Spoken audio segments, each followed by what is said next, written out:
Man, get that out of here, man. What's up with y'all, man? I said, what's up with y'all, bro? This your boy Knockout Boxing 86 TV, and we in here, man.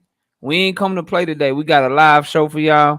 I might drop the link in case anybody want to come up and cook. So if you come in the building and you want to cook with me, man, let me know, and we will drop links today for my brothers that want to come through. But man, we got a lot going on in the world of boxing. And y'all see the title, man. We got some real stuff to talk about. Connor, I see you just came in the building. I'm dropping links today if anybody want to cook. So you just let me know and we'll drop a link for you.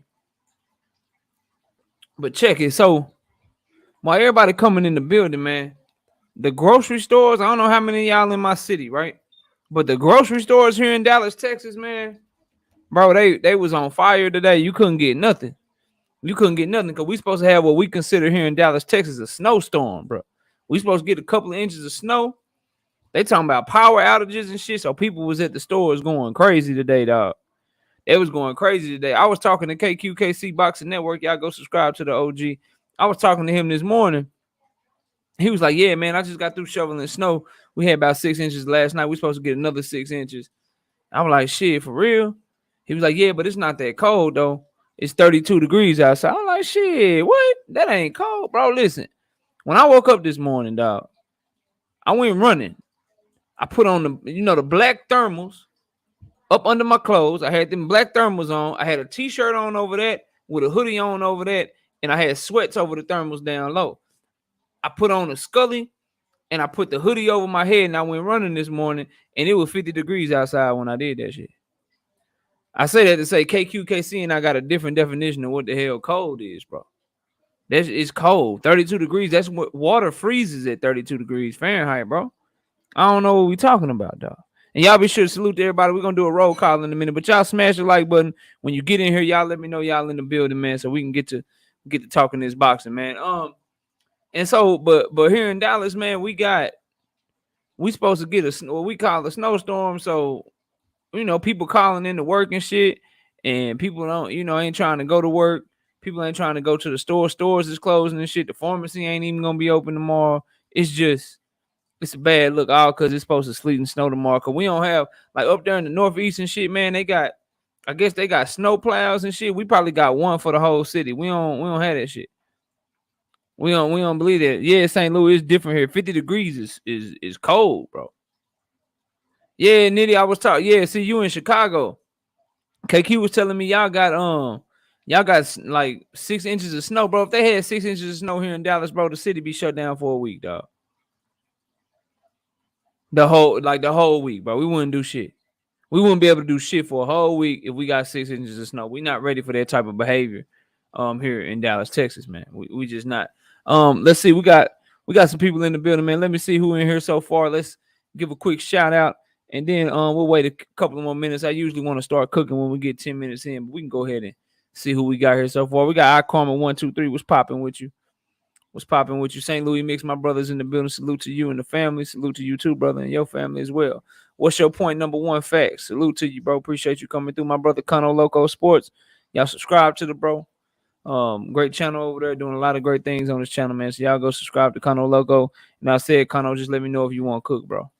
Just let me know if you want to cook. Salute to my brother W_right side in the building. Salute to you. Melanated Royalty then came up in here. Salute Melanated Royalty. Nitty G was popping. Javier Martinez, what's good with you, bro? What's good with you? Who else we got? My daughter's in the building. Salute, sweetie. Appreciate you coming. Appreciate you coming through. Beautiful daughter in the building. My wife is here. What's up, baby? Salute to you. Vince Williamson came through. What's up, Vince? What's popping with you? What's popping with you? We can get to a little small topic right quick. So, Oscar Valdez, I hear a lot of people cooking on this shit, right? I hear a lot of people cooking and talking about this topic. I haven't had a chance to talk about it live yet. Salute to Sheena. I see you coming through. See Coolidge, I see you in the building, bro. Dante Hall, what's popping? What's good with you? A lot of people talking about this Oscar Valdez, Shakur Stevenson thing, right? And some people believe it's because Oscar Valdez is ducking. He don't want to sign that contract. I don't believe that. I believe he was ducking when he went from 126 to 130. You know what I'm saying? I believe that was a duck. Salute, I'm your daddy. Salute, bro. It's my brother-in-law. Salute to you, man. I believe he was ducking when he went from 126 to 130. I remember he was. I believe he was ducking at first when he got to 130. He started bringing up other names, but now I think this man, I think this is something. Yeah, what's up, Travis Taylor Miller? I ain't seen you in a minute, bro. Salute. Well, I just believe he trying to cycle off something, bro. Because even though he part of the clean boxing program, they don't be testing them until they sign the contract. What's up, G Parker? They don't test them until they sign the contract, bro. They just don't. So I feel like he just trying to get off some shit, man. Why else would he not sign the contract? Somebody told me it's because maybe, you know, some minor details, small details. DP Rock, I see you. Maybe more money, maybe rematch clause, all that shit. But I don't believe that shit, bro. I believe it's because he a cheater. And I don't be doing this shit on the channel a lot, but he just got caught cheating in his last fight and he ain't getting no punishment. That's why I'm on his helmet like that. That's why I got no respect for him. And y'all will never hear me say this. Typically, you don't hear me say this. I will be openly rooting for Shakur Stevenson to beat the shit out of Oscar Valdez. I don't usually do that. I try to stay objective. Try to give y'all, you know, honest opinions and takes. But my honest take is I want to see him get his ass whooped, bro. So I need him to sign that contract. You know what I'm saying? And hopefully he can sign that shit where they can get the testing done. And I hope he don't pop dirty. I don't want nothing to deter this fight. I just want him to show up in the ring, ready to give his best effort so we can get the fight done. But I don't believe he ducking Shakur right now. I believe, yeah, you said it best, Vince. I believe he ducking Vada, bro. He ducking them people that go and pull his blood and urine and shit. That's who he ducking right now, in my opinion. That's who he ducking. He ain't ducking Shakur right now. He ducking Vada because he trying to come off of them PEDs, that herbal tea, that phentermine, all that shit. That's what he trying to come off of right now, bro. That's what he trying to come off of right now. Salute to my brother Travis Taylor Miller in that super chat with the $20. Says, "Told you I got you.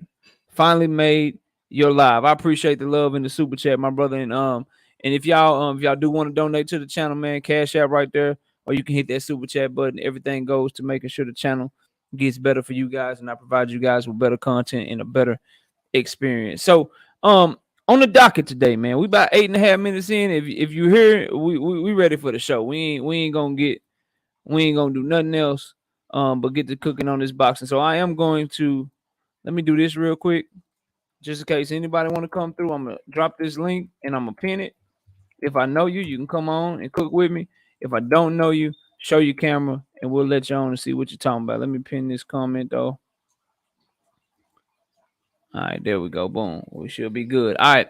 So I want to talk about two things today because it's been weighing on my mind. I've been thinking about it all day. I'm tired of people waiting on Canelo Alvarez. That's the first thing I want to talk about. And Terence Crawford team, bro, they ain't really his team. They his enemy, bro. They not really like Terence Crawford teammates or people that really got his best interest at heart. They his enemy right now to me.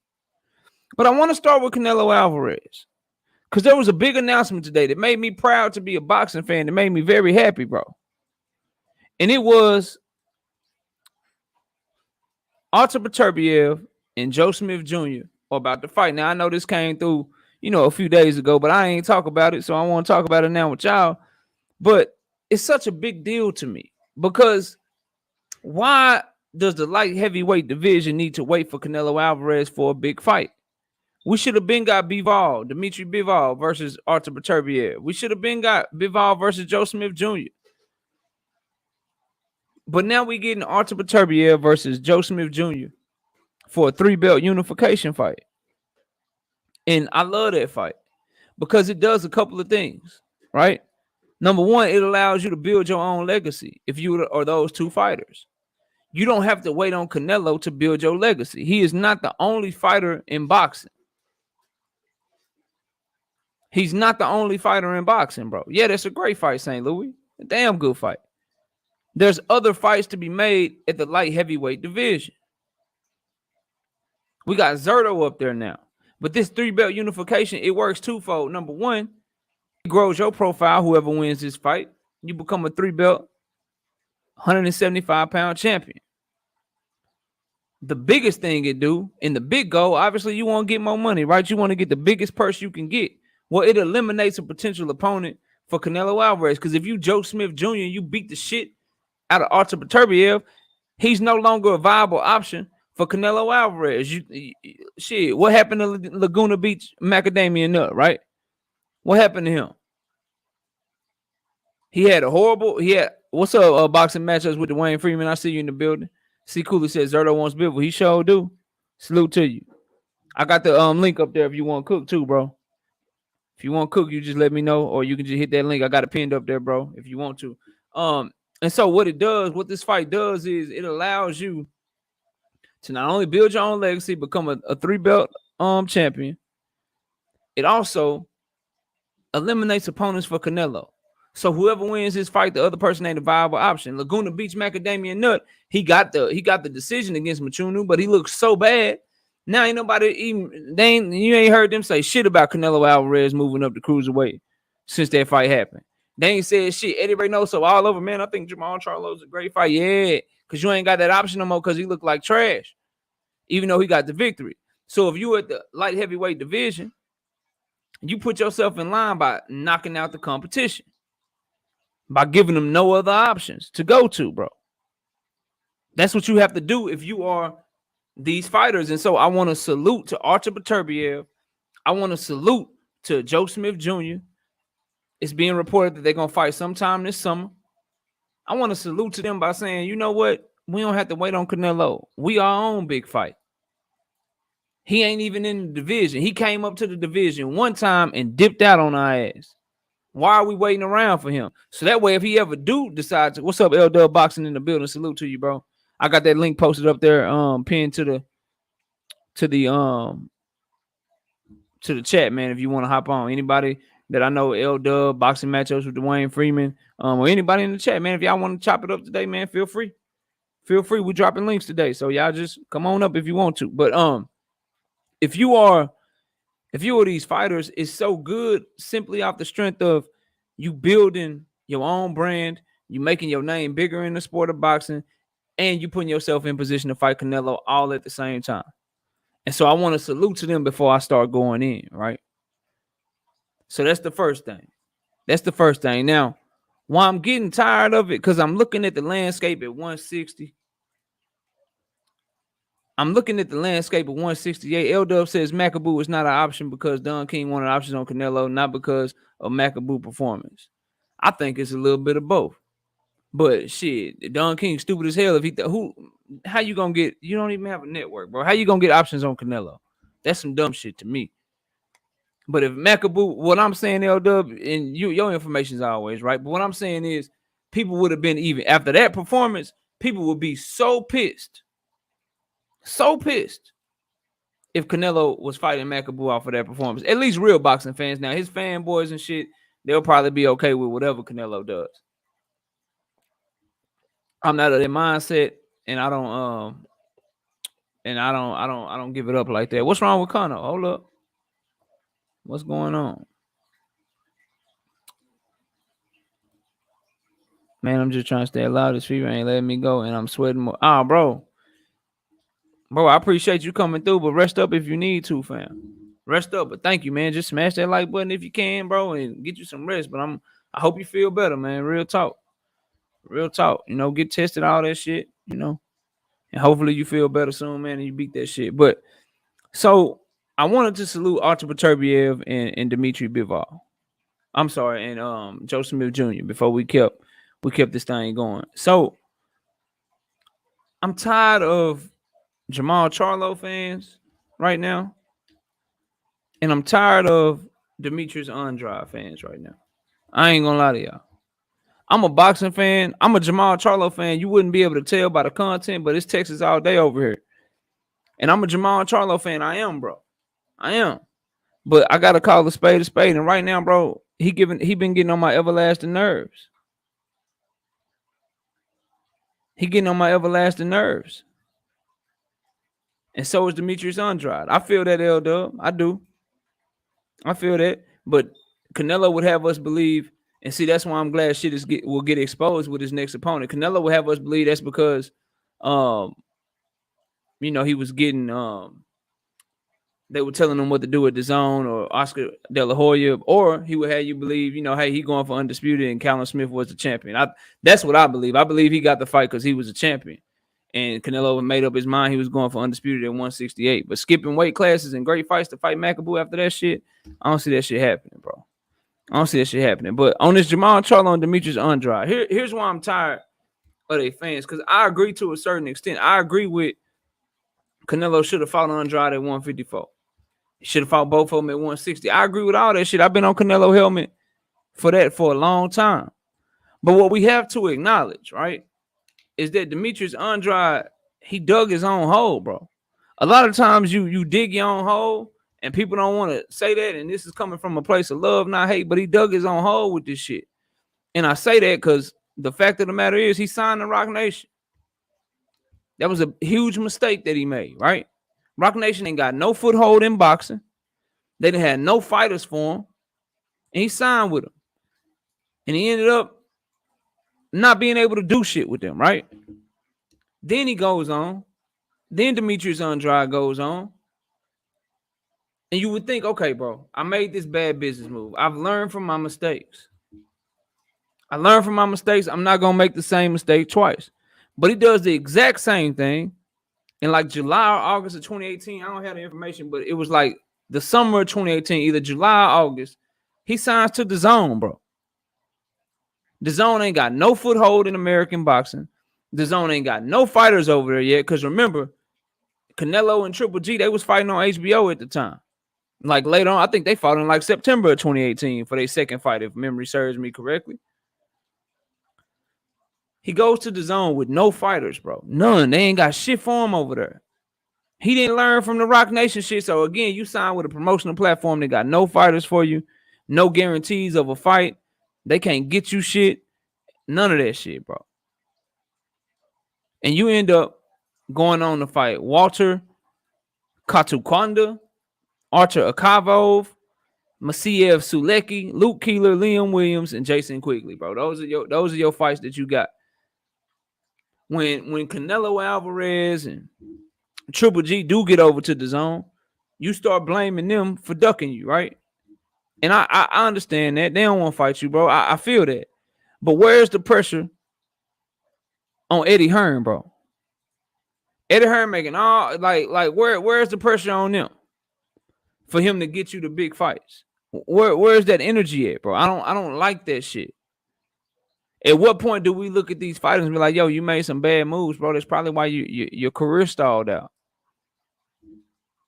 That's probably why your career stalled out. You got Eddie Hearn. They playing. They ain't really messing with you like that. And I can tell you how they ain't messing with him like that. Eddie Hearn was willing to what's up, Silva? I see you in the building. Mac of the South. What's popping? Eddie Hearn was willing to petition Jamal Charlo and them. And yeah, Billy Joe was over there. But again, you signing them, they got one fight. You know Billy Joe is the fight you want. You couldn't even get them to put that shit on wax for you. They couldn't put that shit in writing. They couldn't do nothing, huh? You just go over there, no guarantee of the fight with Billy Joe. No nothing. No nothing. And then he tests positive, like you said, L-Dub, and then what? Then what, bro? You don't get the fight. You ain't still pushing for the fight. But Eddie Hearn is willing to petition the WBC. He'll petition Jamal Charlo on a whole different network. PBC, he know damn well, and this is where I blame Demetrius Andrade. Where your brain's at? You know that PBC ain't been messing with Eddie Hearn and them like that, bro. They just haven't. They do not mess with them at all, fam. They don't mess with the Zone unless they absolutely positively have to. I appreciate that, Manny. I appreciate that. So if they haven't been messing with them, do you think that Eddie Hearn was legitimately trying to make that fight, or maybe he was just trying to appease you? How come we don't hear Eddie Hearn pushing for Demetrius Andrade versus Triple G the way we hear Eddie Hearn pushing for, I don't know, Devin Haney versus JoJo Diaz? He did a great job with that shit. And he don't even have no control over JoJo Diaz. JoJo Diaz is a golden boy fighter. Why Eddie Hearn don't be out there on the street, on the pavement, pounding the pavement like that for you, Demetrius Andrade? But we want to blame other fighters and shit. I know this is irrelevant, but AJ said that he could beat Usyk without a trainer. Yeah, all right. Yeah, all right, that's gonna be the easiest money I make that week. Straight up. That's gonna be the easiest money I make that week. AJ tripping. He don't have the mental fortitude. He don't have the confidence, in my opinion, because his only shot is to go in, as the hulking version of himself, looking for a knockout the first 4 to 6 rounds. Because if you Anthony Joshua, you gotta understand that you're gonna gas out anyway, dog. You're gonna gas out. You're gonna get tired towards the back half of the fight anyway. You gotta go in knowing the back half of that fight is gonna be Usyk's anyway, and you can't win that type of fight. So you gotta go in the first 5 to 6 rounds, and you gotta go for broke. Trying to beat him up to the body, see if you can land a big shot, hurt him, change the whole complexion of the fight. That takes confidence. That takes heart. That takes being willing to take a shot to give your shit off. When Anthony Joshua gets hits now because of what happened with him with Andy Ruiz, when he gets hit, he goes into defense mode trying to protect himself because he's worried about getting embarrassed. He's worried about getting hurt. You understand what I'm saying? So yeah, I mean, and that's just delusion, bro. So you get beat up and almost stopped at the end of the fight with the trainer, but you gonna go without a trainer and that you gonna win the fight. Come on, dog. Come on, dog. What you telling me? What you telling me? That don't make no sense to me. And yeah, like Eddie Hearn, facts, Vince, facts. This your promoter, Eddie Hearn, Canelo ain't even his fighter, bro. He watched Canelo dissing you. Canelo a free agent. He watching him diss you in the press conference, call you horrible, all that shit, and you and Eddie Hearn laughing at that shit. But you want to get you on the media helmet though. All right, bro. All right. Blame them if you want to, but some of this stuff, man, you got to take responsibility for your own actions, in my opinion. Now, I do want to give him credit. Because this is where I like what I'm seeing from Demetrius Andrade. His most recent move, moving up to 168 while still being able to hold on to his belt. I like that. I made a video because all the information hadn't come out. I had made a video and the information just came out that he was moving up and fighting Zach Parker in a title eliminator fight. That's what the information was. And we didn't know he was able to keep his belt. But I then came back in the live stream. I was like, oh, shit. Well, if he keeping his belt at 160 and he doing that at 168, I love the move. Bruce Gold, salute to you. Salute to you. I love the move then, if that's what we're talking about.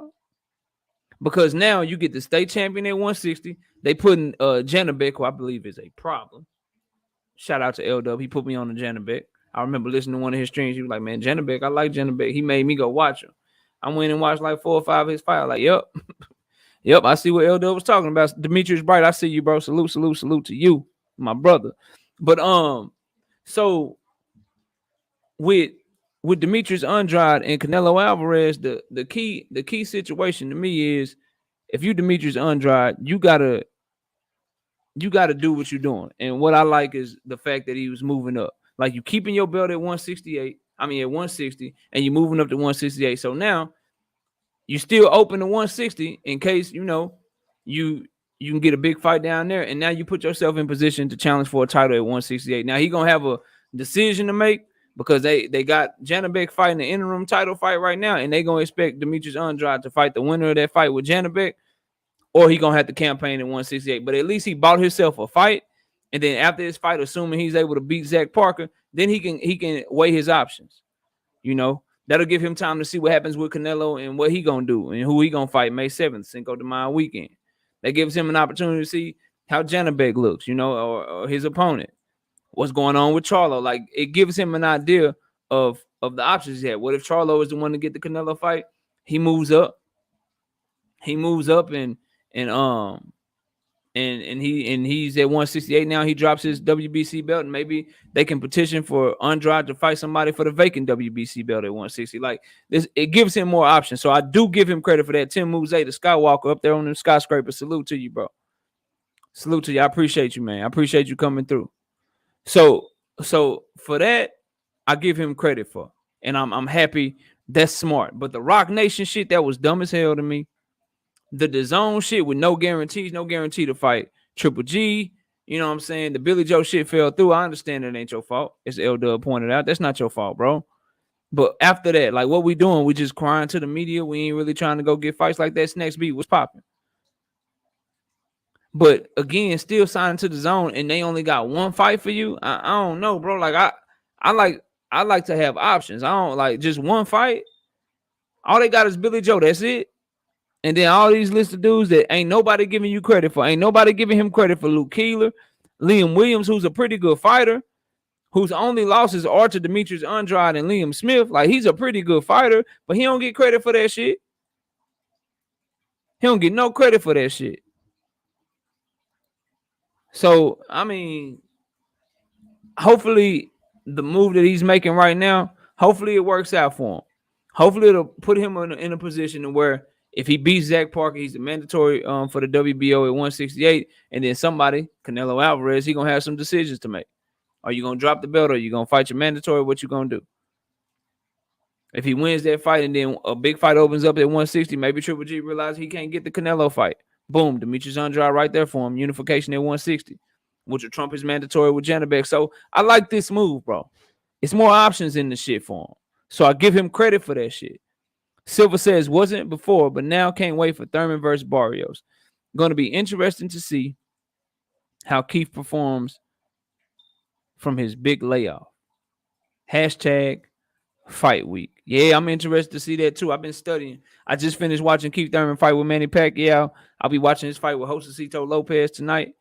And then I'm probably gonna watch his fight, another fight, maybe another 1 or 2 fights, and I'm gonna start studying Barrios. I already got. Hold on.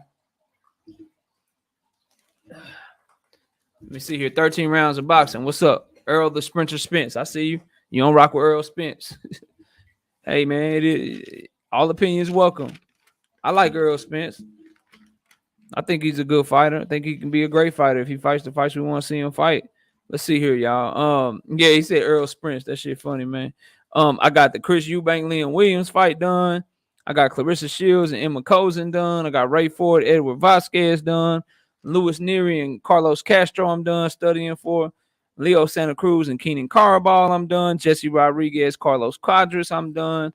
And I'm done with the Jesus Ramos, Vladimir Hernandez fight. The only 2 I got left, y'all, I got to study for the I got to finish studying Keith Thurman and Mario Barrios. And I got to finish studying Abel Ramos versus Lucas Santamaria. So we got like 8 or 9 predictions this week, man. We busy. We working. So y'all be sure to tune in Friday night, man. Friday night going to be lit. I'm telling y'all.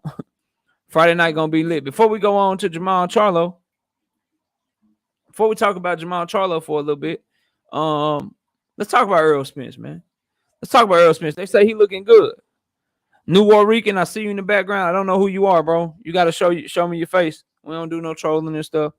Once I see your face, you'll be allowed to come up here if you want to, but we ain't on that. Okay. All right, you good, man. You can turn off your camera. I'll let you up. What's up, man? What you got for the show? What's up, bro? I just want to say, like Crawford, man. I heard Mikey Garcia called him out today. I really don't want to see that fight. He was smoking like. It's a lot of background, bro. It's a lot of static. I can't hardly hear you. Okay, my bad. Give me a second. You hear me now? Yeah, I can hear you. What's up? Nah, I just said that Terence Crawford. I heard Mikey Garcia called him out, but I really don't want to see that fight because Crawford was smoking. Nah, that's a horrible fight. That's a horrible fight. That's an absolutely horrible fight. Right. So I kind of feel bad for Crawford, because I think he is the best, like besides like the young guns like Ennis, you know what I mean? I mean Thurman, I don't want to see Thurman either against Crawford. I want to see Spence against Crawford. Yeah. I agree with you. I agree with everything you said. I think the welterweight division needs that fight. I think boxing needs that fight. You know what I'm saying? That's the biggest fight in boxing. So with Terence Crawford and Earl Spence, I don't want to see anything else getting away. I'm cool with this unification fight for Spence. Go ahead and get that third strap, and then him and Terence Crawford need to meet for undisputed. Terence Crawford, for his part, I don't want to see him fight Mikey Garcia. He ain't gonna get credit for beating Mikey Garcia anyway. And then that's a play we already seen. He done fought Kell Brook, who is an opponent of Earl Spence. He ain't getting no credit for that. He done fought Sean Porter, who is the opponent of Errol Spence. He ain't getting a whole lot of credit for that. Now you finna fight Mikey Garcia, who just lost to Sandor Martin, who's a good boxer. You know, no power, but let's keep it a buck. He only fought in Spain before fighting Mikey Garcia, and that was supposed to be a tune-up comeback fight for Mikey Garcia. So you just got upset. And if you look at the numbers, it was one of, if not from betting odds, it was one of, if not the hugest upset in boxing. He was like a minus 2,000 or favorite or some shit. Like he was a huge favorite. You just got beat up by a tune-up, and now you're gonna go straight to a Terence Crawford fight. I believe Mikey just capping, trying to keep himself relevant, keep himself in the media. But yeah, he don't really want to smoke with Terence Crawford like that. He know he'll get his ass knocked out. But you got anything else for the show before I continue? Yeah. Canelo versus Charlo. I like that fight. You know, I just think Canelo is experienced factor. You know, and I wouldn't mind seeing him fight Charlo, and then him fighting Benavidez, and then if he gets by Benavidez, then he could fight Benavidez. I got you. Let me catch a super chat. Salute to my brother Tim Muse, Scott Walker in the super chat with that $10. I appreciate you, Tim. Yeah, I agree. So right now they're saying the options for Canelo Alvarez. They're saying it could be Jamal Charlo over on PBC Showtime pay-per-view. They're saying it could be possibly Triple G and Dimitri Bivol in a 2-fight deal at the Zone. Crush the Legend, I see you in the building. John Page, Batman, I see you in the building. Crush, Batman, if y'all want to come up and cook, I got the link right there in the chat, man. So y'all feel free to come through, bro. Yeah, so for Canelo Alvarez, Jamal Charlo his best option to me because number one, I seen him fight Triple G already. I ain't trying to see that shit a third time. I feel like I know what would happen in that fight. Dimitri Bivol, that's a good fight. That would be second on my list. But Jamal Charlo, it does a lot of things, right? It'll allow him to make the most money, in my opinion, because it's a one-fight deal. That pay-per-view money is a lot better and a lot bigger than that app money. No disrespect to the Zone, but Canelo could probably make, based on what he did with Caleb Plant, 800,000 buys. I think him and Charlo crack 1 million easy. You know, when you bring Black American fight fans and you bring Mexican fight fans together, those are the biggest fights in boxing because those are the two biggest fan bases. So from a money perspective, it makes sense for Canelo Alvarez because that's the biggest fight money-wise for him. And then also from his legacy standpoint, it's a lot of people. It's a lot of people that feel like Canelo Alvarez don't want to smoke with Jamal Charlo. It's a lot of people that feel like Jamal Charlo can beat him. Canelo Alvarez will have an opportunity to shut a lot of people up. He have an opportunity to shut a lot of people up if he's able to do that. So I think that's fight. I think that's a great fight. I'll be down for it. I'll be down for it for sure. But you got anything else, man? I'm gonna hop on to the next part of the show if you don't. No. You pretty much said what I was thinking. All right, man. Well, look, I appreciate you, bro. Enjoy the rest of the show. Hop back in the chat if you can. But you know, salute to the little one out here in the background too, man. Thanks, bro. All right, man. Peace out. Yeah. So I don't know, Josh Obama. If Spence wasn't from DeSoto, you would call him a duck. All right. I mean, you can come up and elaborate, bro. I got the link right there. Links right there. My brother Batman, what's popping? What's up, knockout? Oh man, I'm chilling and shit, cooking and stuff. Did you hear? How much have you heard? Because I'll get your thoughts on some stuff if you heard. If you ain't heard nothing, that's cool too. How much of the show have you heard so far? Mikey trying to fight Terence Crawford. Yeah. What you think of that shit, man? You like that fight, bro? Man, Mikey need to stop like he hot, man. He ain't hot no more, man. God damn, Mikey.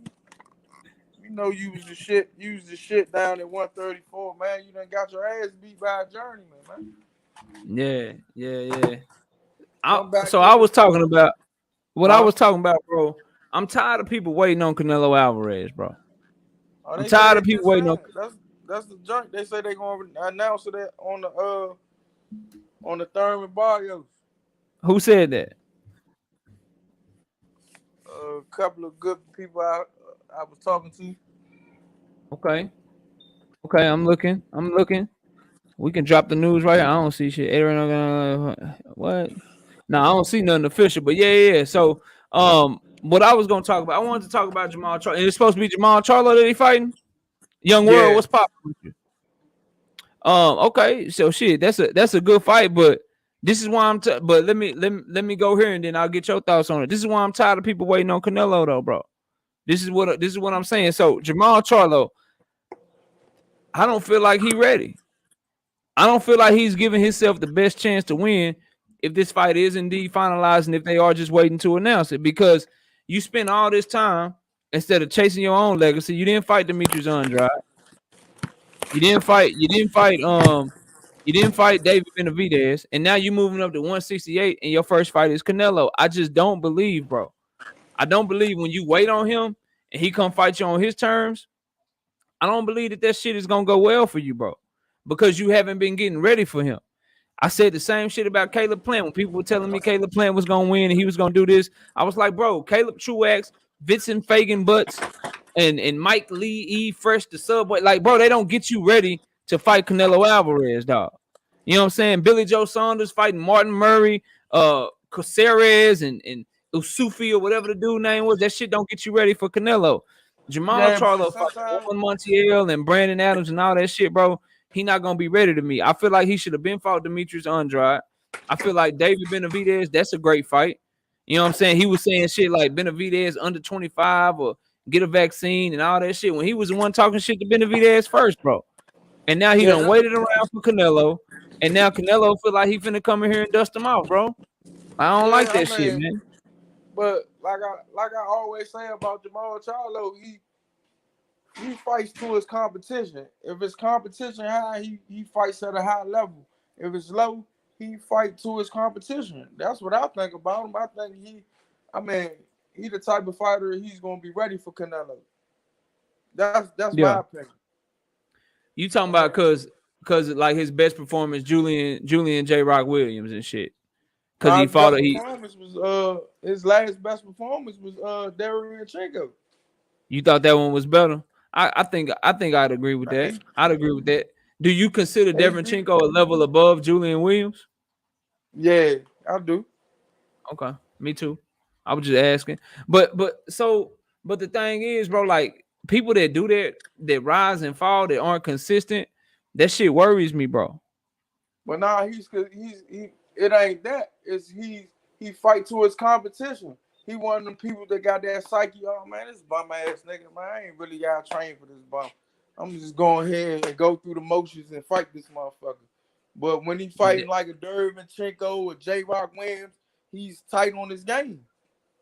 I feel that it's dangerous when you do that to me though, Batman. Simply off the strength of, bro, like I want my fighter to be consistent. I want to know you're gonna bring a certain level every time. Cause sometimes, bro, you can go reach for that shit, and maybe because you older, maybe because you know what I'm saying, you took a little bit of a layoff. Maybe you go reach down for that shit, and you got the mind to do like, oh yeah, I'm ready to put that work in. I'm ready to go work out because I know Canelo real. You go down and you reach for that shit, and that shit ain't there no more.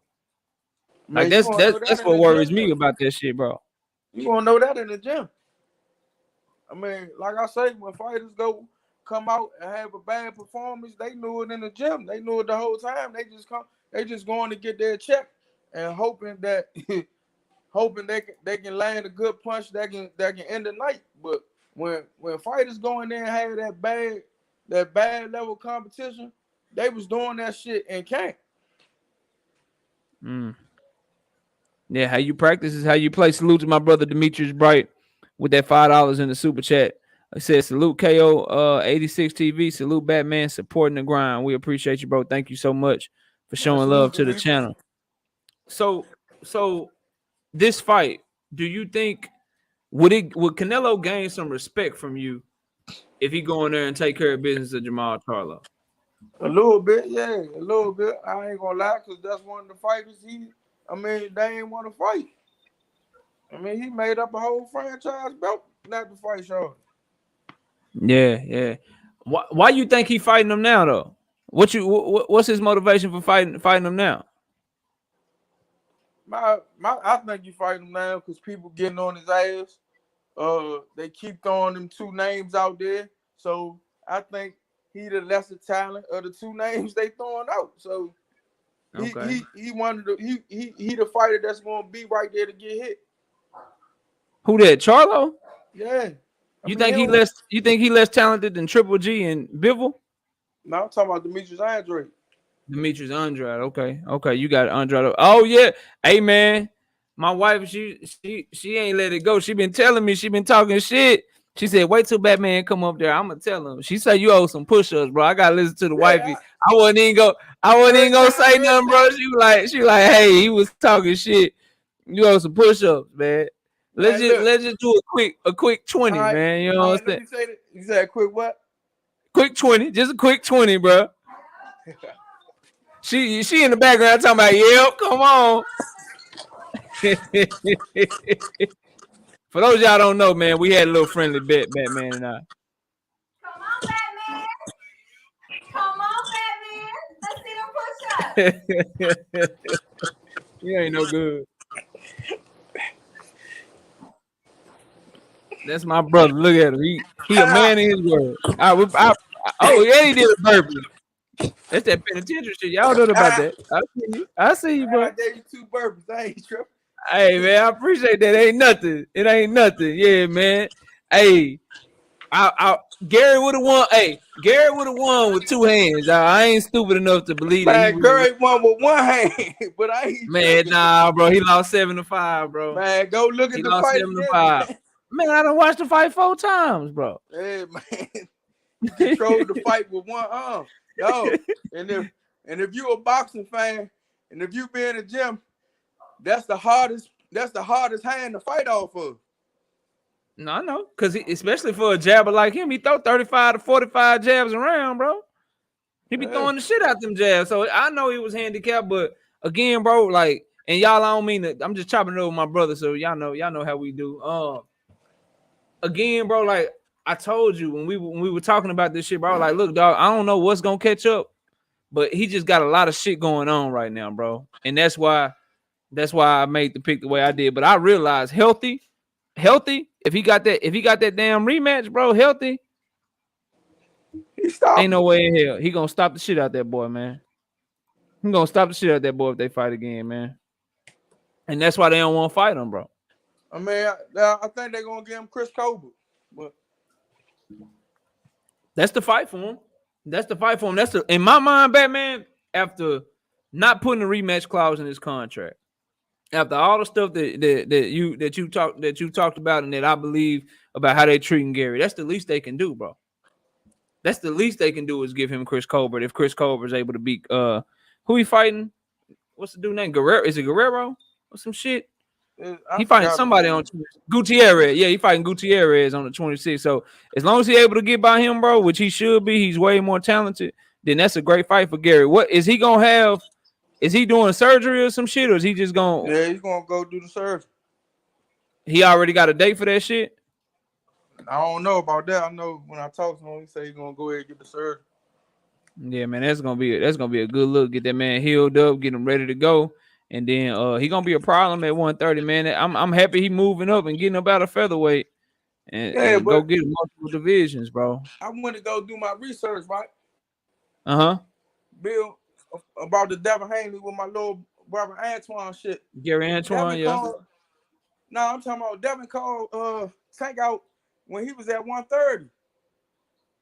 But now they talking about availability. That shit, they threw me off with that shit. The thing is with that, I know Gary Antoine want the smoke, and I hope Devin Haney will want it too. And I think that's a damn good fight. I think that's a great fight. I know Gary Antoine got to take care of business with Postal.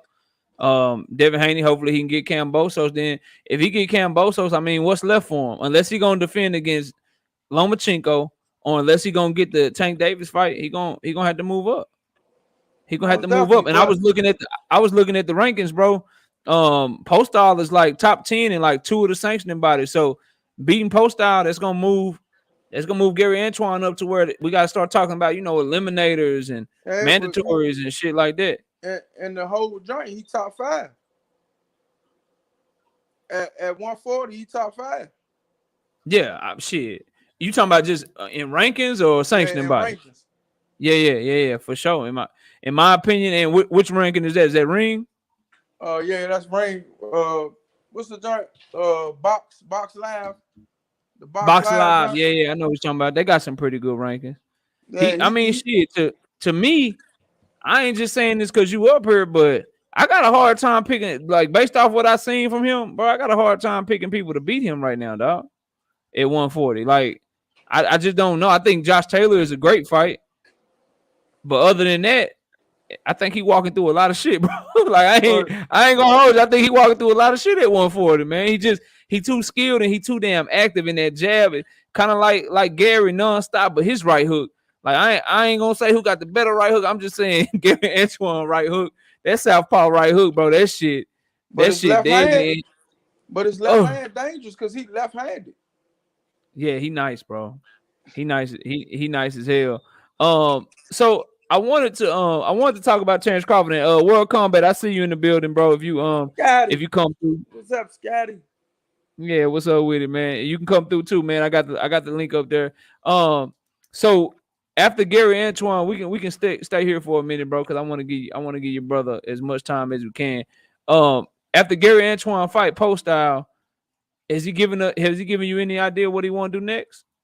He said he want to go for a belt.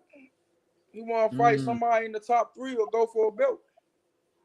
WBA or? Yeah, because they had him ranked number 6 at the number 4 at one time. Then they just took him all the way out the rankings. But you know, he say, man, he if he walk through post style, he need a top 3 or a belt. Damn. How's camp going? Has Gary Russell been training him, or how's that looking? Yeah, Gary, my brother Allen been training him for real. The one that was in Gary corner. Yeah, I know what you're talking about. Is so who is he gonna be in the corner for Antoine, or they gonna have Gary Russell Jr. in there, or you think his pops might be back? Both of them. But mostly nice, bro. Man, but mostly Gary might be telling them what to do mostly. Okay, we got a comment right here, Batman. He say Regis would smash Gary Antoine. Regis don't even throw. Regis throws too many single punches, man. He don't throw too many combinations when they close, man. That's going. I mean, you know, like I said, I had Regis beating Taylor. I did too. I thought he won that fight, but he was in their hometown, bro. Yeah, he was in their hometown cooking because it was a real close fight. But I edged Regis.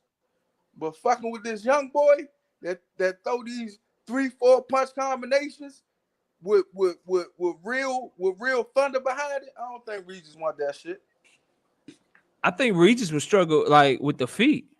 I think he struggled with the feet. Regis I ain't saying who I picked to win the fight, but the feet and the hand speed are like there's a difference there because Regis he like to be flat-footed, bro, and he like to hit you one at a time, bro. And they be bombs like them hoes hurt. He can punch, but Gary Antoine a combination puncher. And he light on his feet with that shit, bro. He be in and out, you know, all that shit, bro. Like it's I don't know. That's a great fight though. I love to see that fight, man. Yeah, I love Regis to see in the Regis Pro Bellum. too. I love to see Regis. You know what I'm saying? But you know, like you said, top 3, and Regis in the top 3. So you know what I'm saying?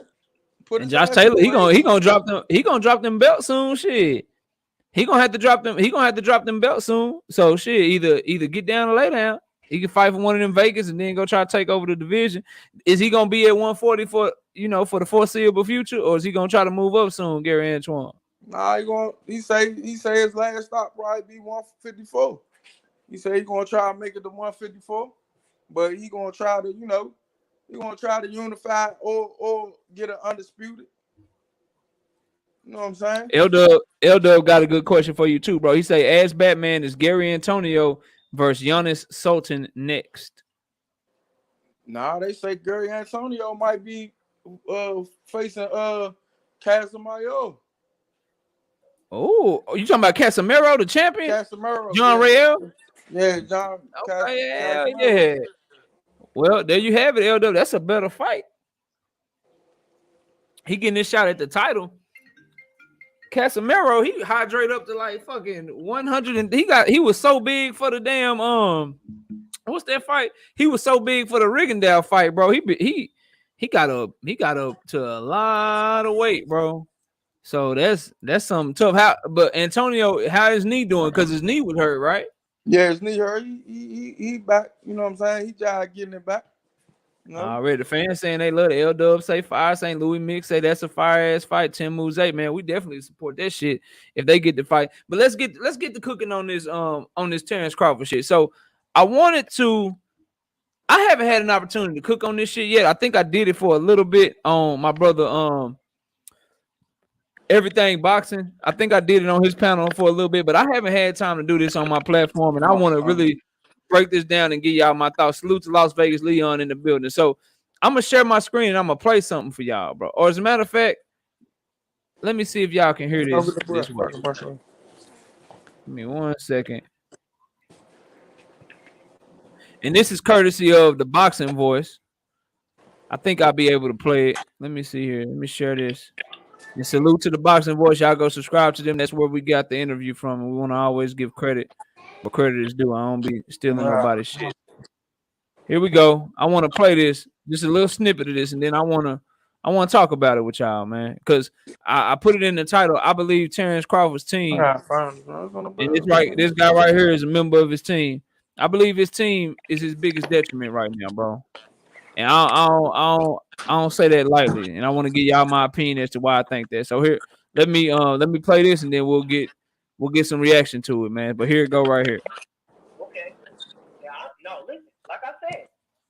Now listen. Now there was his words, right? He's gonna clean up his side of the street, and then he gonna come.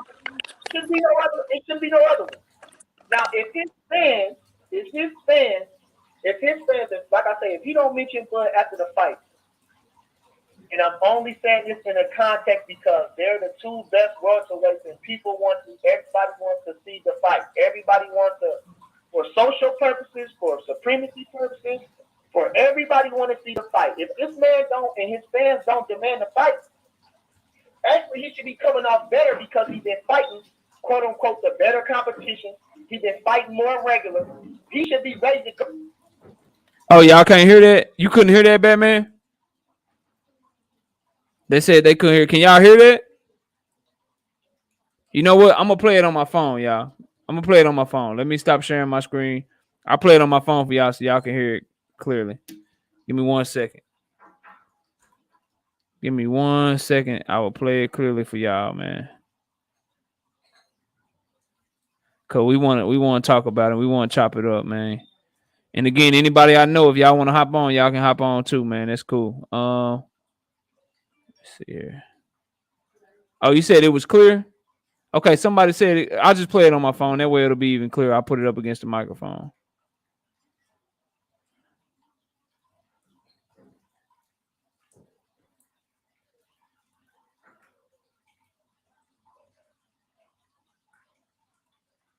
All right. All right, here we go. And again, this is from the Boxing Voice. He don't need me to be plugging him because shit, he got way more subscribers, but this is his material. This is his interview. So again, salute to him, and y'all be sure to go subscribe to him if you haven't already. They do good work over there. Get a lot of exclusive interviews, a lot of good content, all that shit. And we always give credit where credit is due on this channel. They're giving me ads and shit, man. All right, here we go. I'm gonna go to the timestamp because I got it timestamped.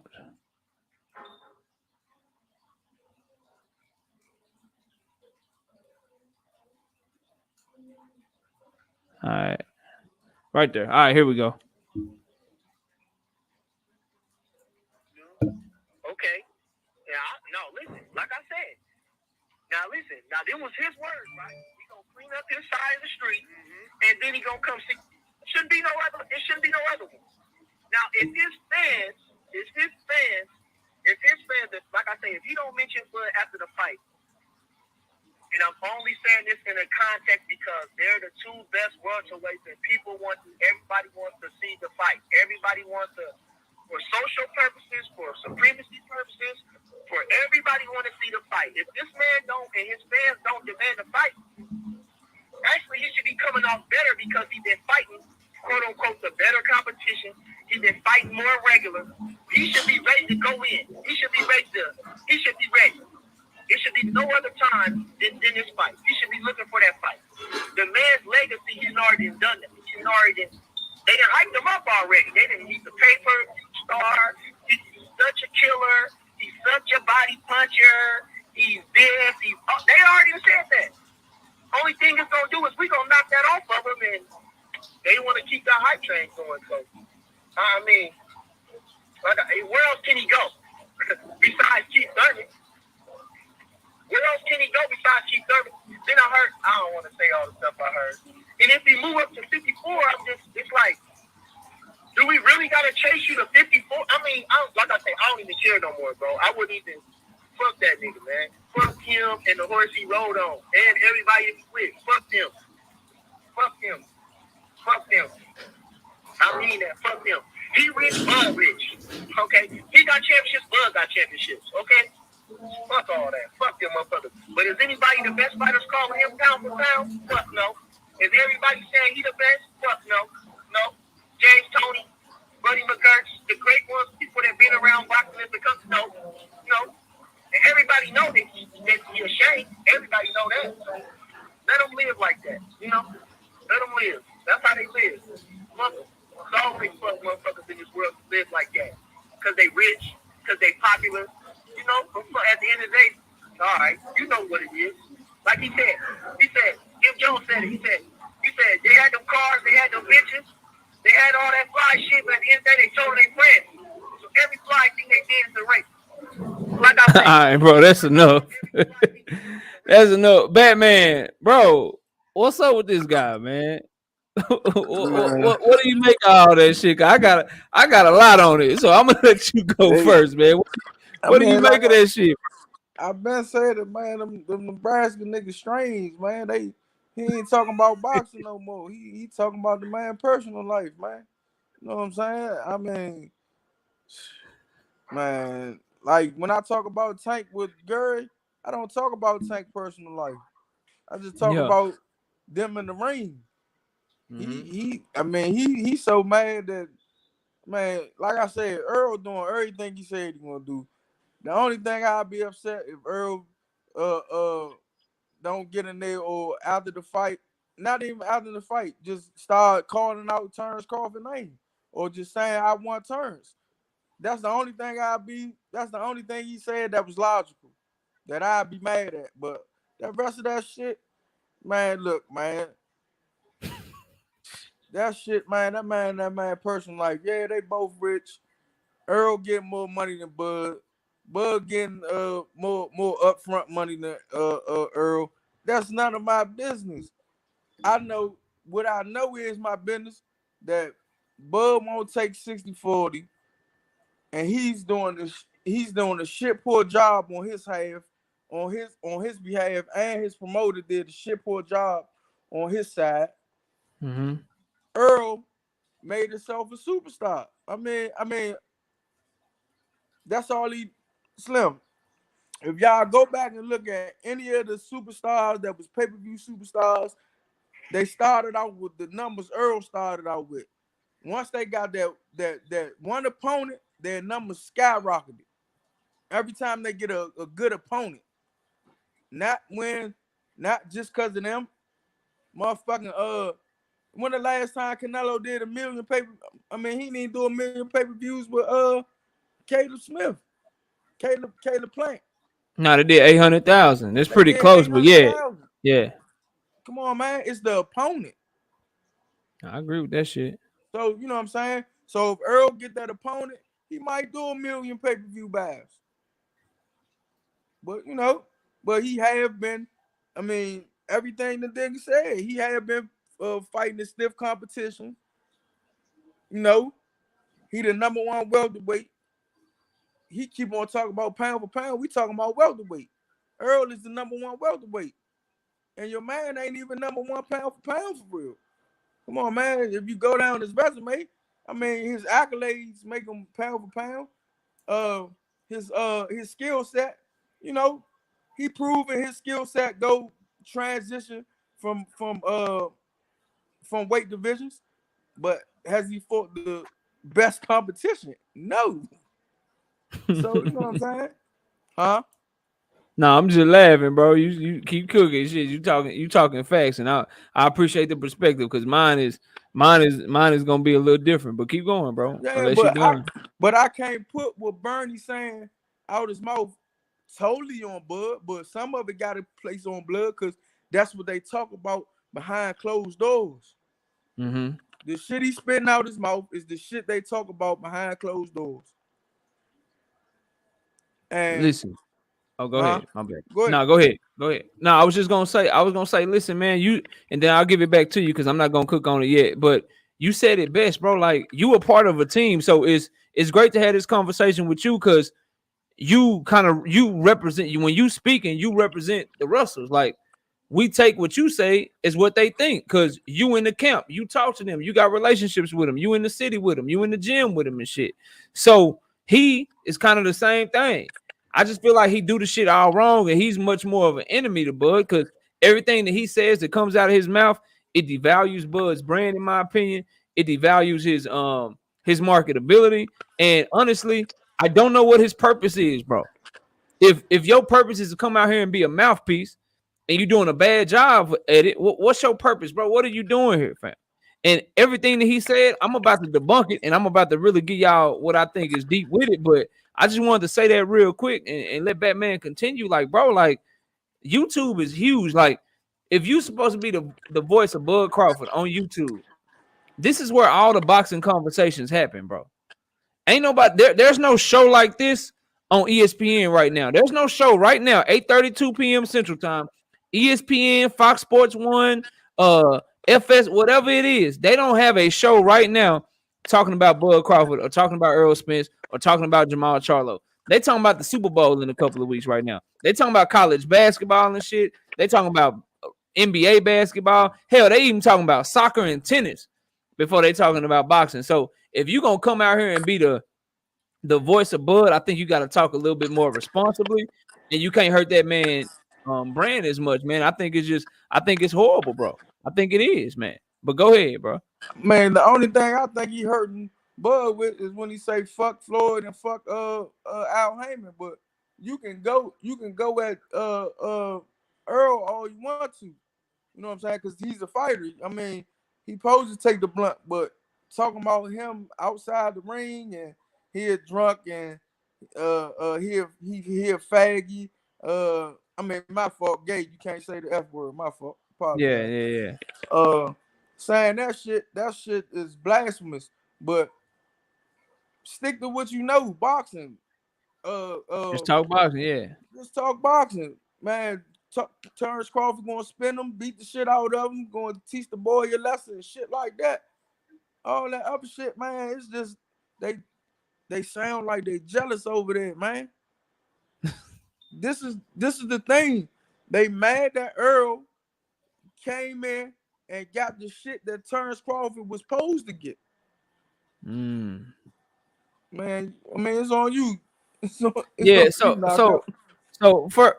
first of all, right? I like to deal in facts. And the man said ain't no greats saying nothing good about Earl Spence. All of them are talking about Bud Crawford. James Toney, whose opinion, you know, that's a valid opinion. He's a Hall of Famer. I think he brought up Buddy McGirt. So I want to play this because this guy was pretty great too. You know, this guy's Floyd Mayweather. This is what Floyd Mayweather had to say about the whole situation. This is what he had to say. Backtrack a little bit and we'll go right there. Hold on.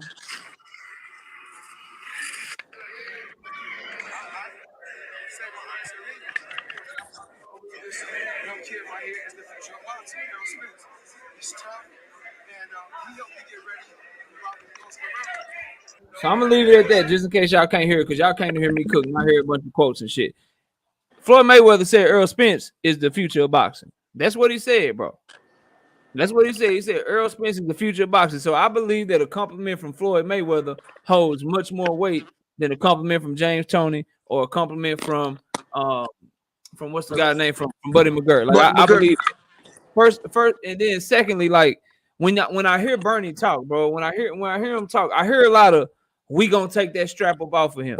I hear a lot of we gotta chase him up to 154. All that we shit, like, bro, like you not in the ring. Like when I hear Batman talk, he talk about what Gary Antoine gonna do. He talk about what Gary Russell gonna do. Like I don't hear all of this we shit because you ain't gonna step in the ring with Earl Spence. You're not gonna step in the ring with him, bro. You acting like Bud career is your career. You acting like his fight is your fight. And so when you have somebody like this that's not bringing nothing to the table for you, bro, they your enemy because he don't do shit that's good to me, dog. He don't do anything that's good to me. Like why do you have people around you, bro? What's up, Dundot? I see you. Why would you have people around you that don't bring nothing to the table? So your life is their life. They living vicariously through you. I'm sorry, bro, but on some real shit, like if you don't take care of your kids, I can't hang out with you because I'm a father, right? You ain't bringing shit to the table. You would bring me down. You a bad influence, bro.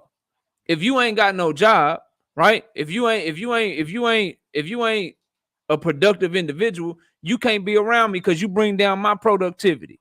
You bring down what I got going on. And that's all, in my opinion, Bernie is doing. Because now people are like, whether Bud said this shit, Heal of Mind Body Coach, salute to you, bro. Salute to you. I appreciate you coming through, man. When you say that shit, bro, whether Bud co-signs it or not, whether he believes what Bernie is saying or not, when you say shit like that and you behave in that manner, people, since he's associated with you, since we see him in your gym, we see him holding bags and doing all kind of shit with you, we see all of that shit. And because we see that, we know we associate that with you, regardless of whether or not you think that or not. Now, I believe it's some truth to what Batman is saying. Like, bro, you got to be talking about this shit behind closed doors. Like, ain't no way he just coming out here and saying this shit off the cuff and y'all ain't been talking about that shit. Like, that's crazy. I don't understand that. You know what I'm saying? So I agree with that shit. But if you Bud Crawford, it's time to start separating yourself from these people that are bad for your business. That's a fact, Sheena. Like, he's bad for you, bro. If your job is to promote, then go promote. Because I know Batman got Gary Antoine Russell name popping out here on YouTube right now. For a whole 2-3 days, that's all anybody was talking about. He goes around big up in his brothers without shitting on other fighters, bro. And if you do that when you burn it, what if Al Heyman and them was like, shit, we was gonna make the fight, but shit, it's fuck us, it's fuck you too. What if they do that shit? And then you move up to 154. What's that 154 for you, bro? What's that 154 for you? A bunch of PBC fighters, dog. Like, this ain't me hating. This ain't no opinions. Somebody name a big fight. Salute KQKC Boxing Network, my OG.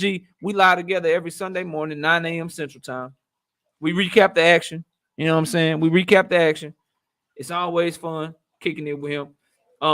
And he also calls the fights every Saturday night. You need a live call that ain't biased and shit. You tired of listening to people telling you who should win before the fight even happened and calling the fight one way? Y'all go tune in to KQKC Saturday nights. He calling all the fights, man. If it's a fight on, he calling that shit.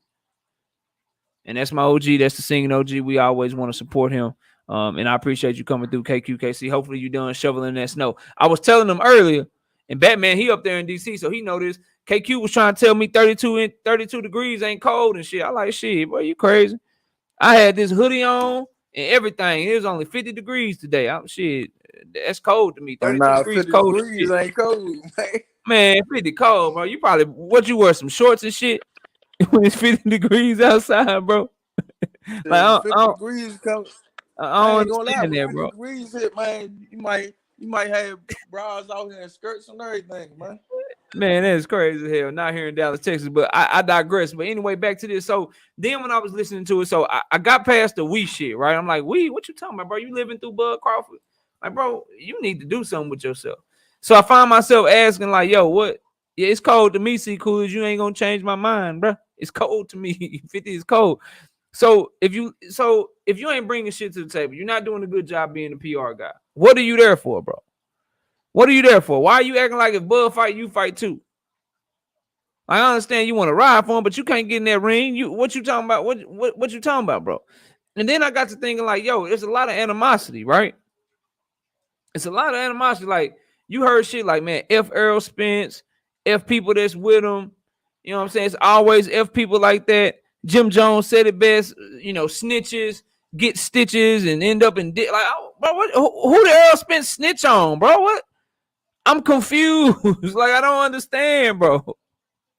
I don't understand. Who did he snitch on? Where's the quote relevant, bro? You just spewing a bunch of hate. And I never hear you say F Bob Arum, bro. Never hear that shit. This man, your man's is suing the man for breach of contract, bro. Racial injustice and shit. Not getting him the shit that he want.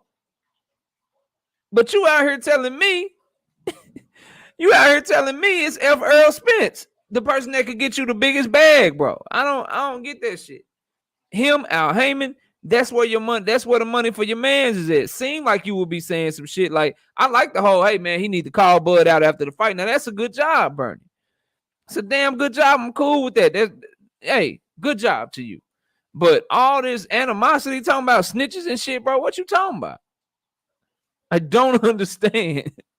I didn't understand. And then he said something else. He said, F everybody that's rich and popular. What? What? He's so unconvinced, bro.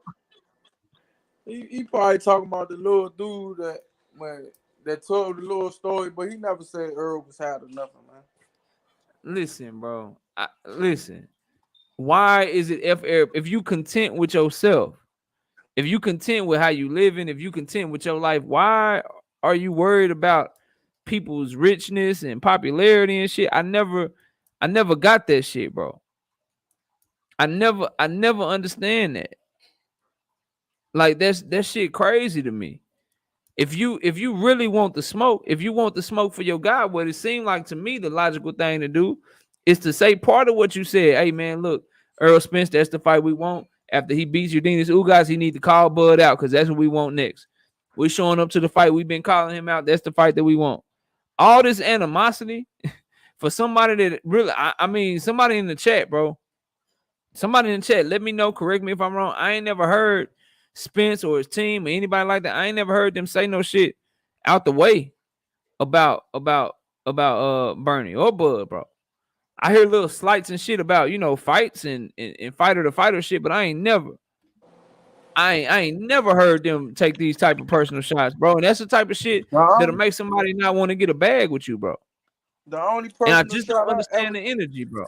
Go ahead, Batman. What you about to say, man? The only personal shot I ever heard Earl take at Bud is joking about Bob Arum. Letting them know. And that ain't even a shot at him, bro. Yeah, that ain't even a shot. He said, I support him. He said, Bob Arum ain't doing them right. He tried to get a man some game. No, I'm talking about. Hey, man, he ain't treating you right. The Pacquiao fight, and he say blame Bob. That's the only shot I see him taking at Terence Crawford. He never said the shit they say. He never did no shit like that. Bro, I don't get it. It seemed like Bernie won't fight Earl, bro. Seemed like he won't fight him. How he acting, bro? He very, very, very, very upset, man. Like I don't get that shit. That shit crazy to me, man. I feel like the best thing for these two brothers to do, man, is to sit down, and get their teams out of the situation and come together and get this bread and get this money for this fight, bro. That's the best thing for them to do, because all this back and forth shit, it ain't doing nothing but potentially killing the fight. It ain't, because you talking shit, but you ain't talking the right kind of shit. The right kind of shit is just like getting somebody and saying, hey, my man wants to fight. Like, we need to get this shit popping. That's the right kind of shit to talk.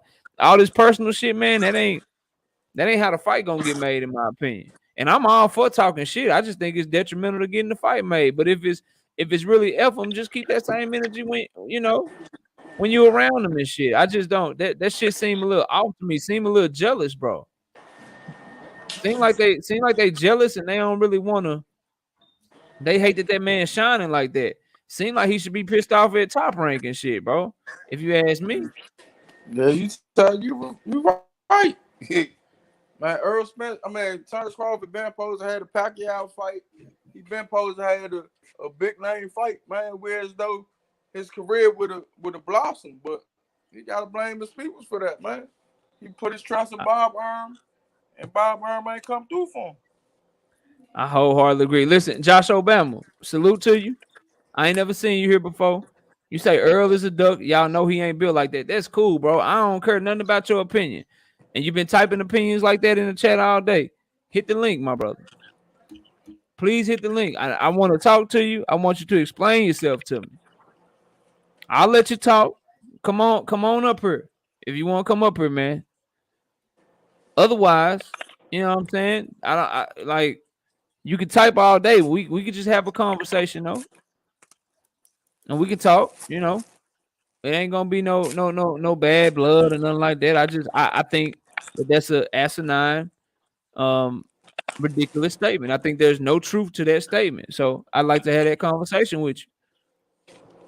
If you're willing to come up here, don't stay in the comments, man. Let's talk. Let's talk, Josh Obama. Let's have a Yo, yo. convo. You know, like I don't understand how you like. So he's a duck because he ain't fought Terence Crawford yet. So I guess by your logic, right? Canelo Alvarez was ducking Caleb Plant. He was ducking Caleb Plant because he saved Caleb Plant for last. I guess that's what we doing. I'm not biased, Josh Obama, but that's cool. I appreciate your support, but come talk to me. I want to talk to you, bro, because I'm just trying to figure out what a duck is in your mind. Because I guess Canelo, you know what I'm saying? I guess he was ducking Caleb Plant. Josh Taylor and Jose Ramirez, they saved each other for last too. I guess they ducked each other. They was ducking each other because they fought last for undisputed. I'm just trying to figure out where we at, bro. Like I'm trying to figure out Clarissa Shields. I guess she was ducking too. She was ducking too before she fought Marie Eve Declare. You know what I'm saying? I agree with that, Damone Daniels. I'm talking about 168. I'm just trying to figure out where we at. Like, what's a duck? That's what I'm trying to get to. I'm trying to figure out how going for undisputed is a duck. And W_right side will tell you, Josh Obama, I'll chop it up with you, bro. I'm just trying to figure out. Cause I take, yeah, except for the Cowboys, teach you goddamn right. I'm biased as hell when it comes to the Cowboys. I think the blame should be put on. I think the blame should be put on Bob Arum, bro. I don't understand why the blame is on Spence right now, dog. Like I don't get people that think like that, man. Usyk, yeah. Usyk was ducking. Usyk was ducking Gassiev, whatever the Gassiev or some shit. Who did he fight last? Hold on 1 second. Hold on 1 second. Hold on 1 second. Yeah, was he? Yeah, Gassiev. I knew I wasn't tripping. I guess he was ducking Gassiev because he fought Breeders before he fought Gassiev. I'm confused, bro. And yes, I'm a Spence fan. I'm also a Crawford fan, though. I'm also a Crawford fan. I'm a Tank Davis fan. I'm a Jamal Charlo fan. You wouldn't even know I was a Jamal Charlo fan by how I talk because I want to see the best fighters fight each other, bro.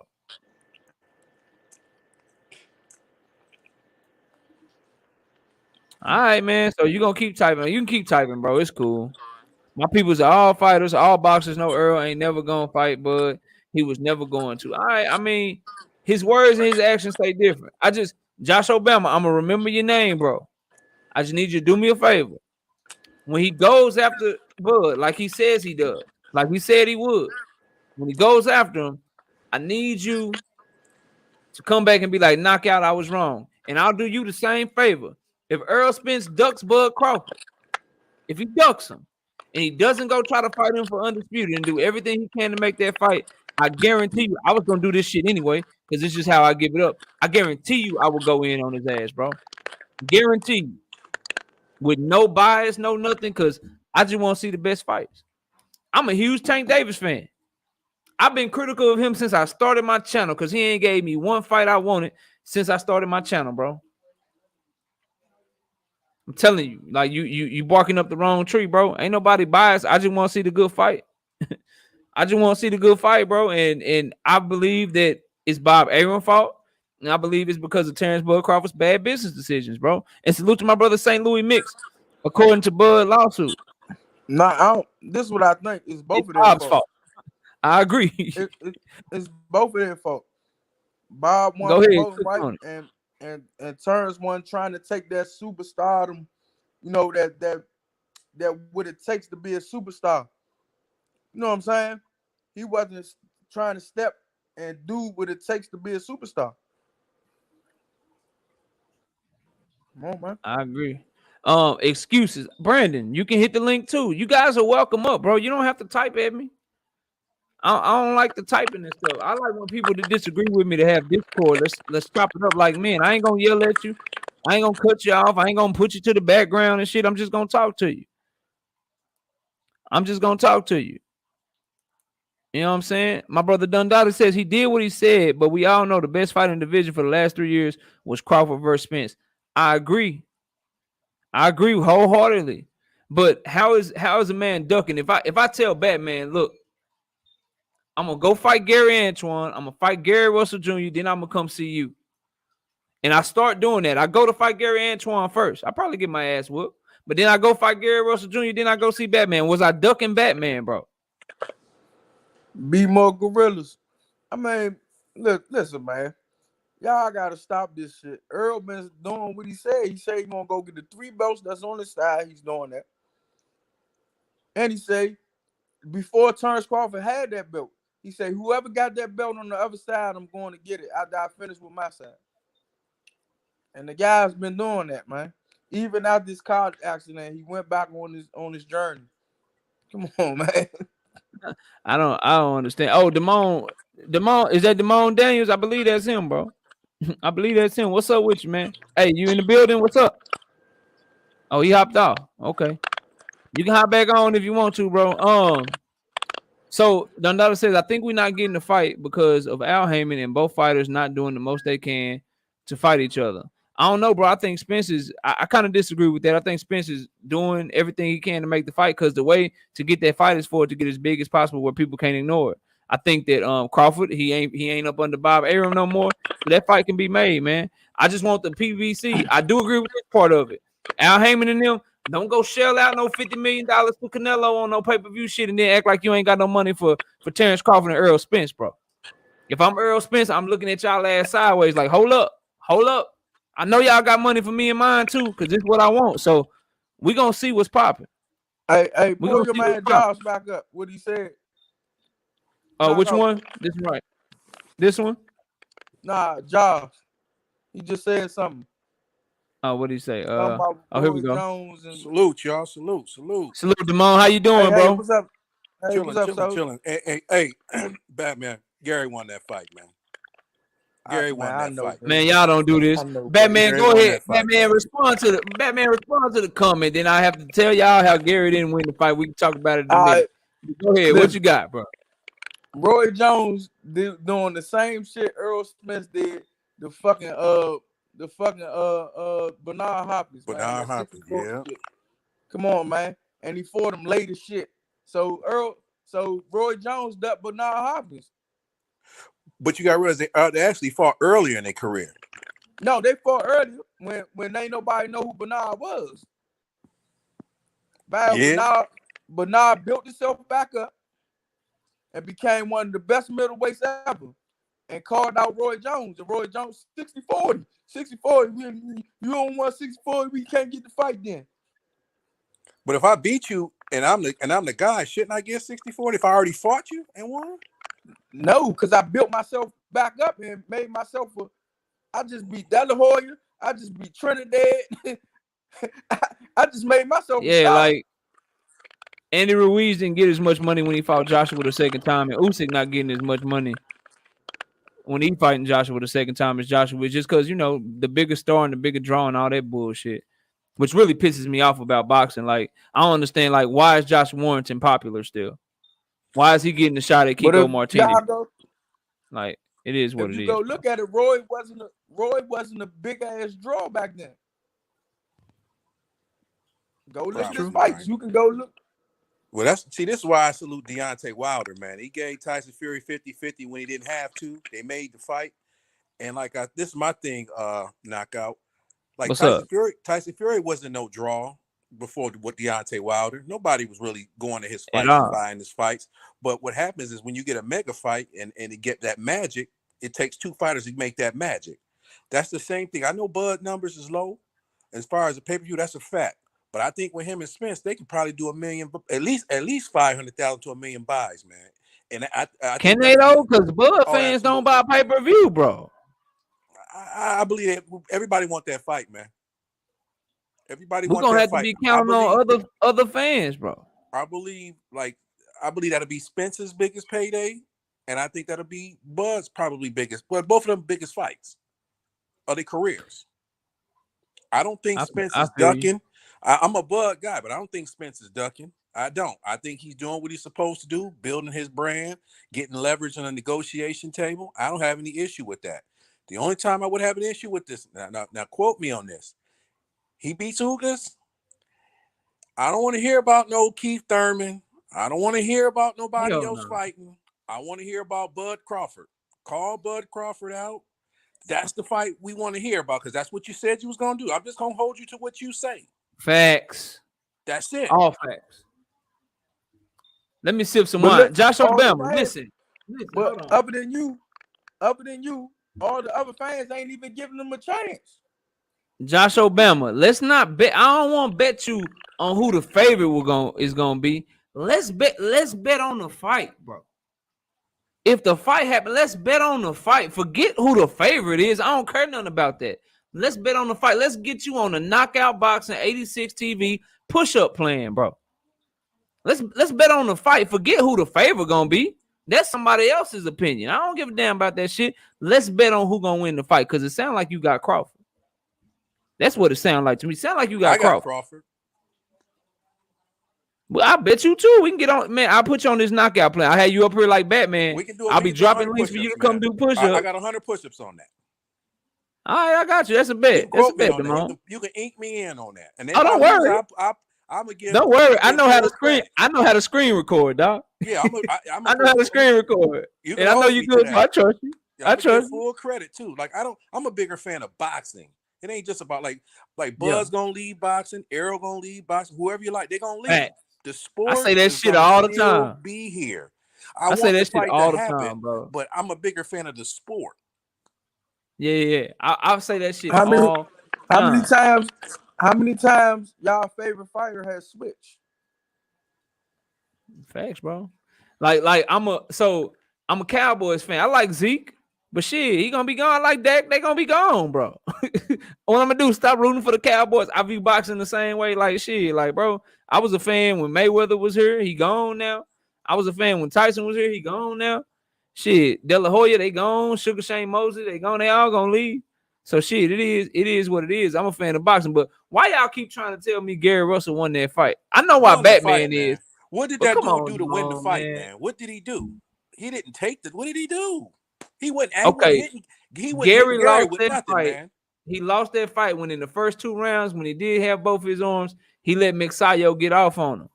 I thought Gary won 3 of the first 4 rounds. Nah, he lost the first 2. The first round he lost. The second round he won. The third round he won. Nah. Batman, don't make me do. Batman, don't make us do a rewatch. Don't make us do a rewatch. Then, all right, that's what we gonna do. We gonna set that shit up, man. Then he controlled Masayo with one hand through the whole fight, bro. They judge on clean, effective punching. They judge on ring generalship and effective aggression. Right. So who was going? Don't you know when you make somebody miss and slip in it? That's ring generalship. So who had the what's effective aggression is if the judges, because the judges can't be like, oh shit, his arm hurt. They can't judge like that, y'all. They can't be like, oh, his arm hurt. That's why he's doing that. So when they see you being aggressive and they see the other fighter ain't throwing punches, they're like, shit, you must be effective because he ain't throwing no punches. That's all they can look at it, bro. Hold up, effective aggression is when you walking somebody down and touching them. He was not doing that.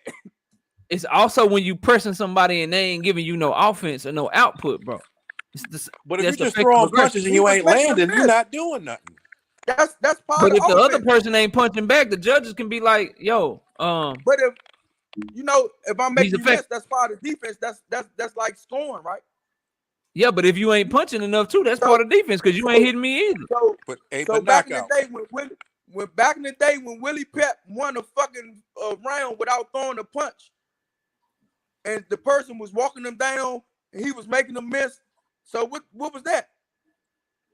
I mean, y'all can't. That was a bad. If you ain't landed a single punch, that's bad judging. That should have been a 9-9 My thing round. on that is, if that boy was worth any kind of weight, worth his weight, man, he was supposed to get Gary out of there, man. 1 hour. I agree. Supposed to, and he I couldn't do agree. it. He couldn't do it. Look, He Gary tried. stopped do in the rematch, bro. No, But listen, he lost he that couldn't. fight 7-5. But listen, couldn't. he couldn't do it. Gary made him stop chasing him half of the time. Then who had the most effective punches? Who had the most cleaner punches in that whole fight? Probably about even. Mixayo had some nice work to the body. Hold on, I'm gonna give y'all my rounds because I got the shit right here. Hold on, I'm gonna find that shit. At the very So least, y'all if can you know I ain't said get it was a bullshit. draw knockout, I could have went for that. You said it was a draw. I mean, 7-5 either way, that's close to a draw, bro. Did he do enough to take the title though? No. I mean, shit, Then y'all, you're man, mad. Dog, then you're he mad. shouldn't have. Listen, Y'all are mad that he won. I'd have been cool. It's kind of like, so the fight wasn't similar, but it was very similar to how close the Charlo Castano fight was, where, if you scored at 7-5 for Charlo, all right, I can see how you got that. If you scored 7-5 for Castano, all right, I can see how you got that. If you scored a draw, all right, cool, I can see how you got that. I think people just ain't as mad all because right, they cool. scored a draw. Let me break this down then. Since you saying that, you should have scored the Tank Davis and Cruz fight for Cruz. No. How? No, Tank threw No, way more. listen. Tank did more work with his one hand. Listen, He did more work Tank with his had one his hand, lead. bro. He had his lead hand. But listen, Facts, but you can't. That don't have nothing to do with the scoring, no bet. That ain't got Tank shit to was do getting with the touched score. more. Tank was getting touched more. Cruz Tank was getting hit. Cruz is more effective aggressiveness. I would tell you, Cruz is more effective than that other boy was against Gary. That's what I'm saying. All right, y'all tell me where I'm wrong because I found my card, right? I gave Mixayo the first round. I gave Mixayo the second round. Nope, I gave Gary Russell the third round and the fourth round. No, he was countering him with the whole second round. Gary couldn't find he ain't find his distance yet, bro. Y'all know Gary ain't finding his distance in that second round. He started finding his shit in the third round. He started finding his distance, and then he started winning rounds. I gave him the third, fourth, and the fifth round, bro. He threw 22 jabs in the first round. But he wasn't landing them whole. Man, Mixayo was looking good. Like the first couple rounds, Mixayo was looking good, bro. So you had a 3-2 after 5.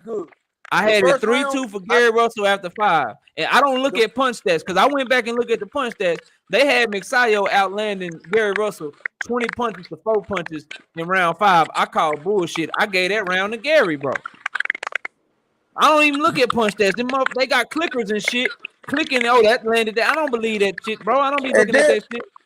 Listen. And then when they went to their highlights, because they tried to do every highlight of Mixayo, he was missing. He was missing a lot. Bernstein had to Gary. He hit Gary. Oh, my fault. He partially hit Gary. Man, that shit was bullshit, man. Listen, no, let me finish. Let me just finish so y'all can see my train of thought, right? So Mixayo 1, Mixayo 2, Gary Russell 3, 4, and 5. In about round 4.5, that's when he tried to check the hook. He tried to check that shit because Mixayo round 3. He tried one of them rounds. He tried to counter that shit. Missed his shoulder up. That's when his shit started going. He still threw a jab in like round 4 and round 5. And then round 6, that's when his activity dropped. So round 6 and round 7, I gave that to Mixayo. Round 8, I gave that to Gary. I thought he had the clean, effective punching. I thought one of them counters would stop Mixayo in his track. I gave him the round off that punch alone. So now we got round 8 to Gary Russell. Round 9, 10, and 11, I gave those to Mixayo, bro. And then round 12, I gave it to Gary. In rounds 10 and 11 alone, Mixayo doubled his work rate, bro. Gary wasn't throwing shit towards the back half of the fight, man. Let me go to this. Round 9, he made Mixayo stop coming in and punching. He controlled the round. Mixayo Which round? Missing. Huh? Which round? Round 9. He did good defensively bad, but he didn't. How many punches he throw though? I don't care. He made Mixayo stop throwing punches. Mixayo, but when you make him miss, what do? I can make you miss, but I gotta make you pay too.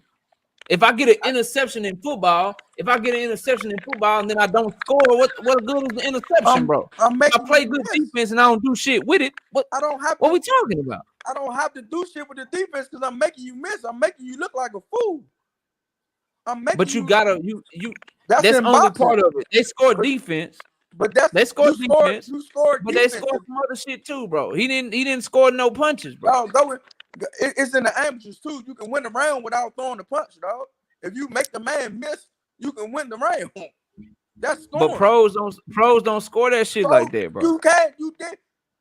I just told you. They never do. I could even Willie accept Pep the draw, did it. man. I could even accept the draw.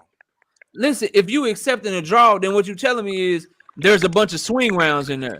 What you telling me is there's a lot of close rounds. I don't think he just did enough to win the belt. I don't. Okay. I feel like we should get a rematch. Beat Charlo. I did too. I scored that 7-5 for Castano. So how do you score? Yeah, I had a 7-5 for Castano. Maybe I just like fighters that come forward too much. Maybe that's my problem. I don't know. But I felt like he won that fight, bro. Like I just do. Man, look, man.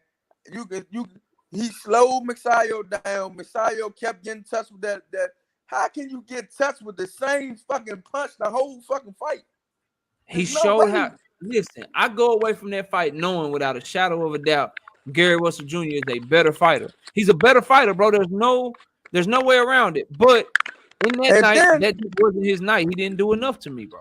And then he could have checked in and kept his title and still got paid. See, I was concerned when Gary said that's some soldier shit. He said he had an injury. That's some warrior shit. I agree with that. I just felt funny about that whole fight when he said something was bothering him as far as the injury wise. He don't never do that. But I gained a whole new respect for Gary. A whole new respect that I had a lot of respect for him, but he could have backed out of the fight, man, if he wanted to. In so many ways. He could, like you said, he could have checked out in the third. He could have rescheduled the fight, backed out of the fight. But I had did my whole breakdown and my whole prediction. And I had Gary Russell. I had Gary Russell winning that fight, beating the shit out of him. Then Gary Russell came out, did an interview talking about he was injured. I said, all right, that's too much, bro. You had all this other shit going on. I was going, man, he going to overcome that shit with his pops. He going to overcome that shit with what's going on with his brother. He going to overcome, missing weight the first time, then making weight on the second try. It was only half a pound, so that ain't shit. He going to be good. Then he said he was injured. I'm like, bro, Gary don't never do that shit. Gary, he got to really be injured for him to say some shit like that, because he ain't no liar. He a stand-up dude. He a warrior and shit. He wouldn't say that shit if it wasn't true. I like, bro, that's it. That's just too much. I don't know what's gonna catch up to him, but something is. And unfortunately for him, the boxing got Gary. He hadn't had a fight in a couple years. He didn't want to cancel the fight. You know what I mean? Everybody got families and mouths to feed and all that. He got a lot of pride, and he's a great fighter. He's a Hall of Fame fighter to me. I just think that he just said, I'm just gonna do what I do.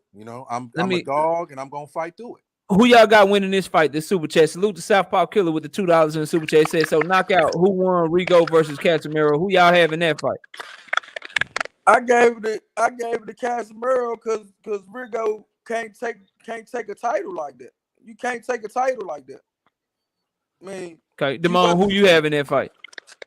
If he the punch, I just think for me, I'm gonna go with the. I don't think Rigo won the fight. I just think you gotta clearly beat the champ, man. I'm just one of those. Shit, Casemiro was the champ. That's what I'm saying. Rigo ain't clearly beat him. I mean, he outschooled him, he outclassed him, but it was a close fight. But I don't know what you think, man. I'm not. I had Casemiro winning that fight. If Rigo didn't do shit, but run. It's one thing to like. If Rigo was the champ, I'd have gave it to Rigo. Because Casemiro was scared for real. He was scared too, even though he was chasing him down. I got Casemiro winning that fight. Josh Obama, I'm done with you, bro. You just let me. You talking about cash napping money if they fight, bro? Who you got in the fight? Okay, I need to know, bro. Got Terence Crawford. All right, he said if they fight. He said if they fight. I know why I got blood over Spence.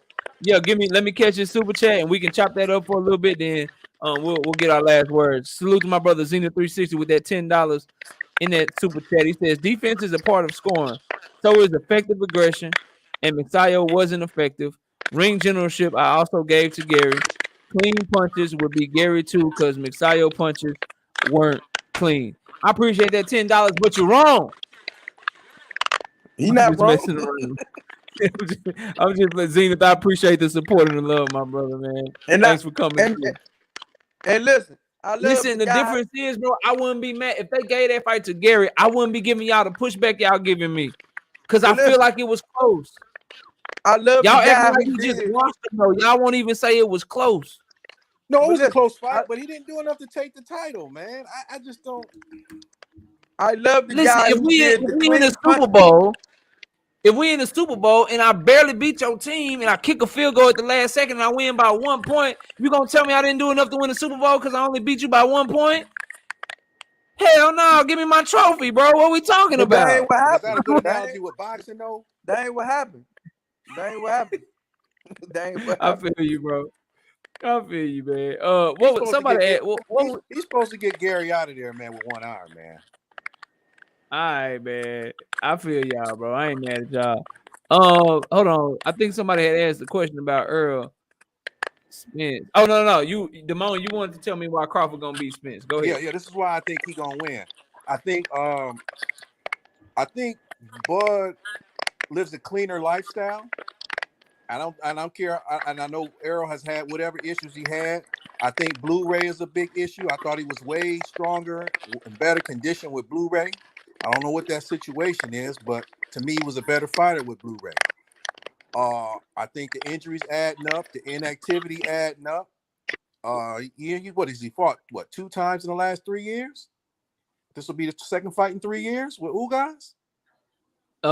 He fought in 2020, the end of 2020, then now 2022. So like, he been on like a 14, 15 month layoff. So basically 2 fights in about 2.5, 3 years after this fight. Yeah, something like that. Yeah, That's a long yeah. time. I think Bud is a more versatile fighter. And then like with the strength issue, we ain't seen no real power from Errol since Ocampos. Okay. You know what I mean? I like Errol. I like Errol with the shag. I'm an Errol fan. I'm not saying I like Bud, but I like Errol too. But I haven't seen the same discipline from him in terms of these fat camps. You got to lose 40 pounds to get in shape, to make the weight, where Bud is consistent. He lives a boxer's lifestyle. He's probably within 15, 20 pounds of his weight, a good weight. You know what I mean? Mm-hmm. And I still see him in the gym now sparring. And he ain't got no fights. He's a gym rat. And like I say, Errol, I think he's tough. I think he got all the skills, but I don't think he's been the best version of himself the last few years. Okay. I just don't. Yeah, Zenith, that's a fact. Zenith said we need to be talking about Ugas. I think too many people overlooking him. Not Spence, but fans definitely overlooking. Hey, we all talking about Spence Crawford like Spence ain't got a whole nother fight with another champion coming up. But hey, man, you want Zenith? You always got to be all logical and shit, man. Let us just talk, man. Let us chop it up, man. On this fight, real Ugas is a man. live dog in the fight, though. I don't think it's gonna be easy. And like people saying, Errol gonna stop Ugas. I got to see it because he didn't stop Lil Mikey. So let me respond. Go ahead, man. Do your thing. Do your thing. I'll go last. He ain't really want to stop Mikey. When everybody kept on saying Mikey was the better boxer, you can look at his demeanor. He only pressed the issue in the 9th round. So he tried to stop him one time, huh? So he tried to stop him then in that 9th. Yeah, he pressed it. He pressed the issue. Wisconsin was about to stop the fight, but they didn't, and they let Mikey survive. But I'm just messing with you, Zenith. See, Batman. I think Bud is the best finisher in boxing. I can't say that. One of them, he top 3. He top 3 guys ain't getting out of there. Listen, when he fights somebody with real talent or talent of his stature, then I say that. He fight if he fought Boots, not Boots out. He fought Keith Thurman, not Keith Thurman out. The biggest dog he fought was fucking Sean Porter. He stopped it. Nobody else stopped Sean. Oh, That's man, true. he ain't stopped Sean. Y'all know he ain't stopped Come Sean. on, man. That fight was Sean- about over, in my opinion. Sean Daddy got in his way. It was a minute and 30-something seconds in that round, man. Sean was getting ready to get up out of there, man. Man, That's the In my part of this opinion, debate that's that my make me. opinion. That's dog, the part my of this debate that opinion made me so when mad, bro. Earl Because Spence, when Earl I believe Spence hit Kenny Sean, Porter. I believe Kenny Hold up. Porter robbed his son, and he robbed Terence Crawford at that moment where Sean Porter should have been able to finish the fight, and either A, he'd have got through that shit, or B, Terence Crawford would have really got his glory and his shine because he could have did something that really nobody else did to him. But Kenny Porter left that goddamn gray area, and so now both of y'all's opinions is valid. Like Batman can say, no, Sean Porter, always get up. He would have been all right. He looked like he was good. He wanted to continue, but then Damone could be like, "Nah, shit, Bud, stop everybody." He was gonna stop his ass. It was almost 2 minutes left, so Kenny Porter robbed us as boxing fans of that moment, and that's the shit that pissed me off. But go ahead, Batman. Nah, I was saying that, man, when the biggest I seen Sean get hit and thought he was about to go the fuck out when Earl made his eyes go in the back of his head. But yeah, he Earl didn't see ain't that stopping. shot. He definitely didn't see that shot. Yeah, and he looked like he was about to. It looked like he almost died in the reach. That man recovered like that. Yeah, and he recovered like that. He stomped his feet. Motherfucker told Earl, "Come on."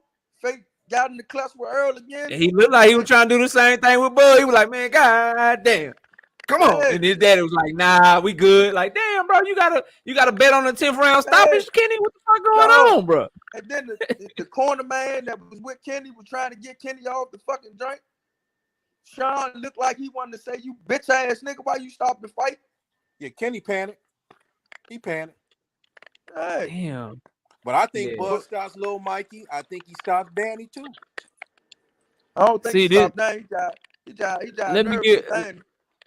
Did you want to give a quick assessment on the on Damone's his question? He was talking about Crawford and Spence. Did you want to give assessment on that real quick, Batman? Crawford and Spence. Yeah. He was explaining why he thought Crawford would win that fight. I ain't got no. You ain't gotta say. I ain't gonna say who I got will win. I'm gonna break it down, but y'all will get an idea. But you go ahead and you go first, baby. I can play devil advocate. The way Spence is, the way he dog, the way he go through punches, the way he catch punches and punch back. I don't think Crawford want that. But if Crawford, I haven't seen him use his legs lately like that. Like the Victor Post style. If he can do that, he can get away with something. But Spencer's a real live dog to me. Yeah. He one of the ones that love the contact and love to punch back. He can take a punch and give it right back. The man just came out of the car accident after the bell. Danny hit him right on his chin. He shook it off and went back to fucking Danny up. Oh, I think he beat Danny. I think he won about 10 rounds in that Danny fight. He gave away too. Huh? I think he won 10 of those 12 rounds against Danny. Yeah, he beat. He's the second person So. that beat the shit out of Danny. Yeah, Zenith bringing up a good point again. That super chat. I appreciate you showing big love tonight, Zenith. Zenith says people thought Castillo was gonna stop Corrales after 2 knockdowns. That's a fact, but came back and knocked Castillo out. If we assume what would have happened, what's the point of the fight? Robbed of a class. Well, we know Sean ain't knocking nobody out with those pillow fists. Yeah, he ain't got power like that. But I think his point was like finishing the fight. What if he came back, had a great 12 round, a great 11 round, then we go to the scorecards, and then Bud, like you never know, or maybe Bud rally back and stop him in the 12th late. Like, bro, it's so many things. Yeah, we was robbed. It could have happened. You know what I'm saying? That's the shit that got me mad. But here's my issue with the whole Spence Crawford thing. Hold on, I think I gotta. Let me get this Cash App. I got a Cash App. I didn't even know it. Let me salute to whoever dropped this real quick. We got one, bro. Who is this? Give me 1 second. It's loading up. Salute to whoever this was. This is my brother. My brother W_ right side in that Cash App with that $10. I appreciate you, right side. Thank you for always showing love and supporting the channel. So I ain't gonna predict the fight. I'm gonna say this.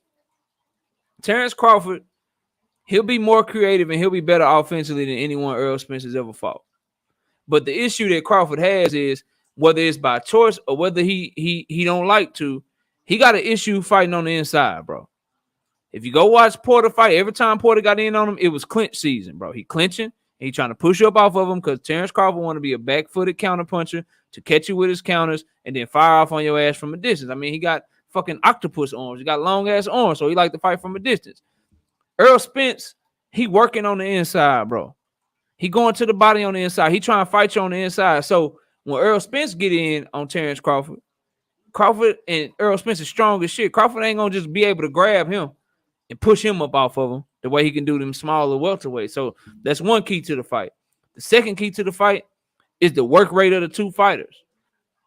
Errol Spence is accurate. Terence Bud Crawford is accurate. Errol Spence throws way more punches per round. He got at the top of the division, he got the best work rate in boxing. So when you look at how they score fights, it's going to be hard for Bud Crawford to win rounds off of Errol Spence off of activity alone.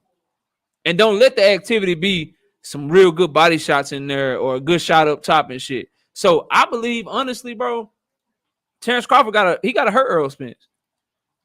If he can't hurt Errol Spence, it's gonna be a long night for him. Do you think he got the punching power to do so? I don't know. I've seen Errol Spence hurt one time early in his career when he was fighting at 154.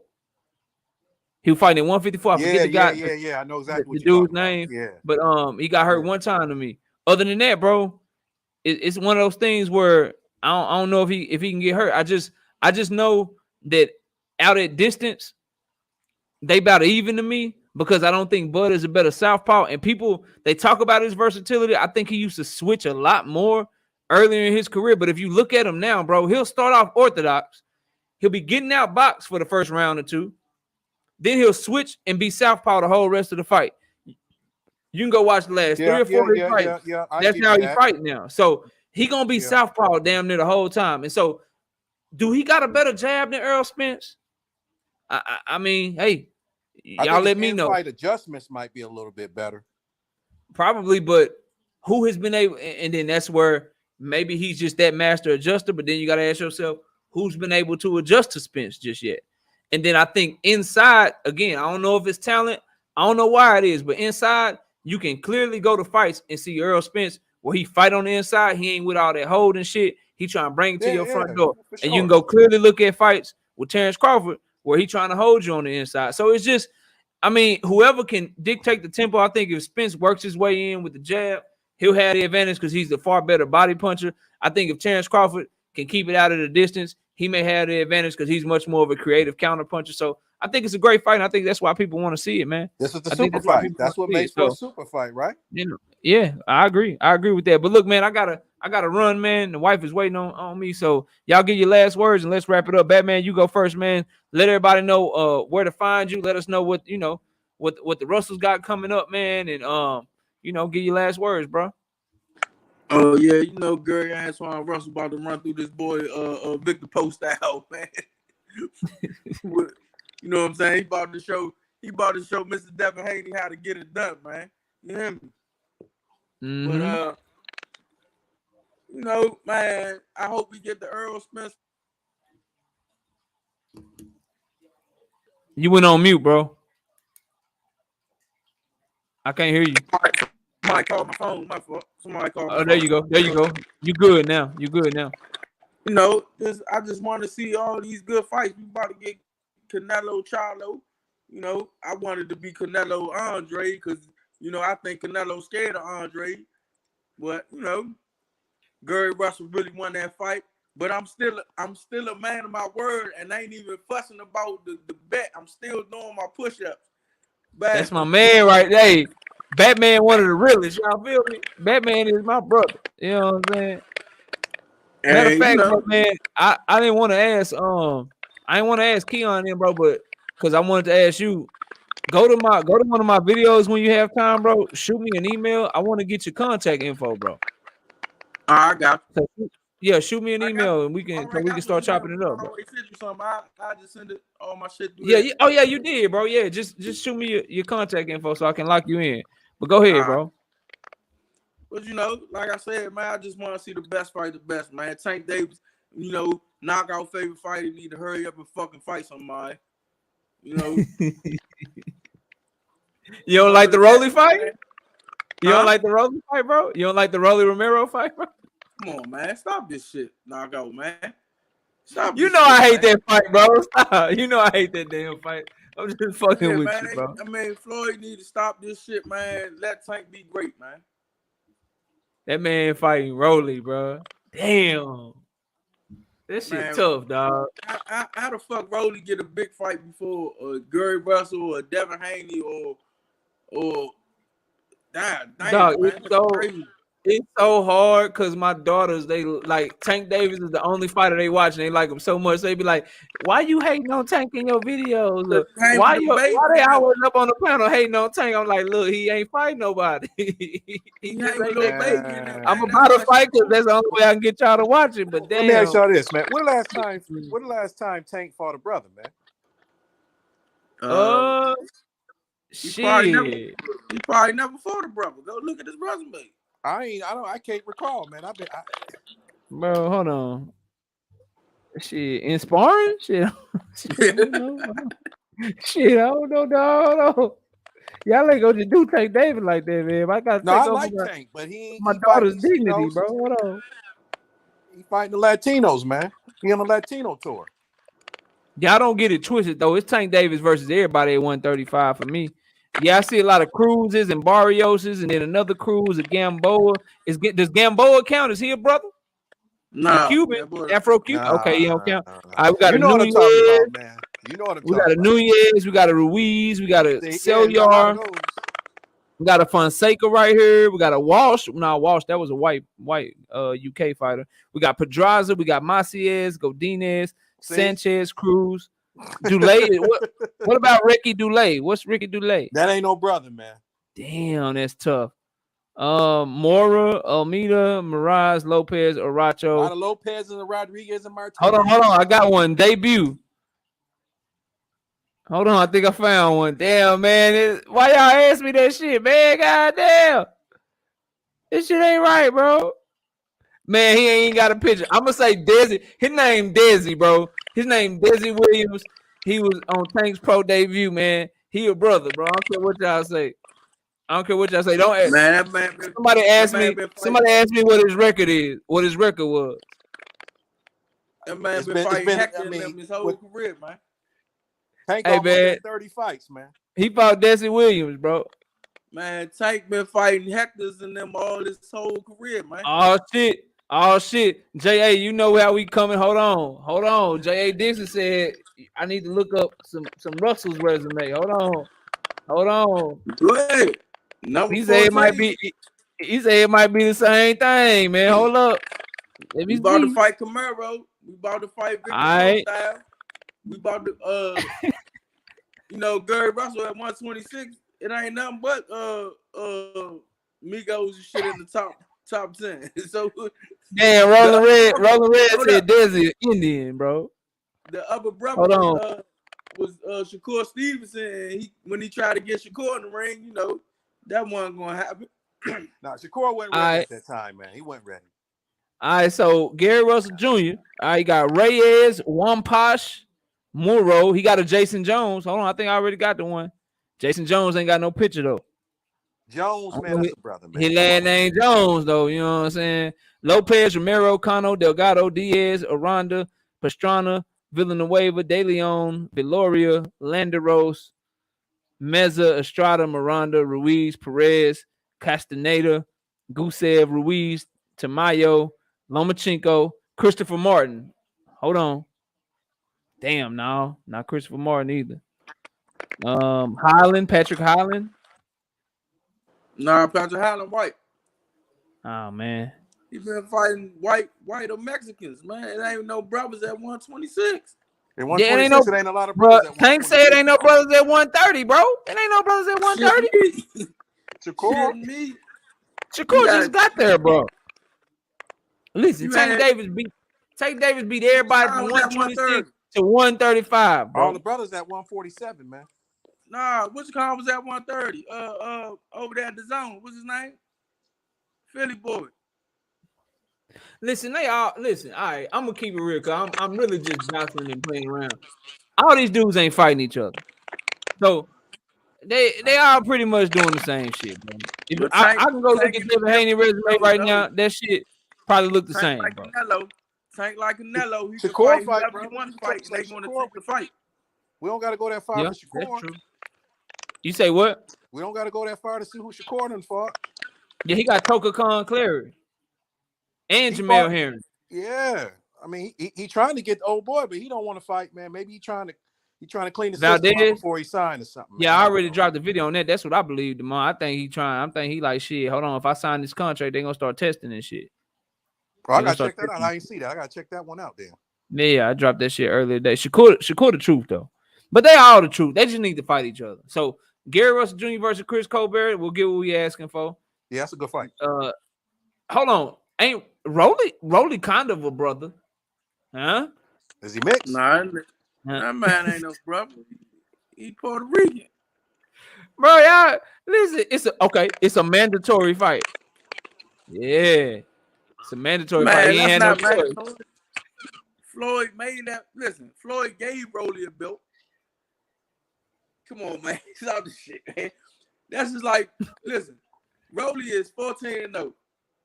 My little brother is 14-0. He's an Olympian. My little brother can't even get what Rolly getting, man. This shit crazy. All right, man. I'm just saying, bro. Tank beat him got all all the up. options, man. He He beat him all up, man. It ain't his fault. It's Floyd and them fault, man. Tank will beat them all. I got Tank versus everybody 135 down. I don't know if he beat Loma, to be honest with you. I don't know. Shit, Loma. I don't know. Loma do the same shit. Loma be taking angles to his right, always trying to land his left hand. He gonna just lean right into a left hand from Tank.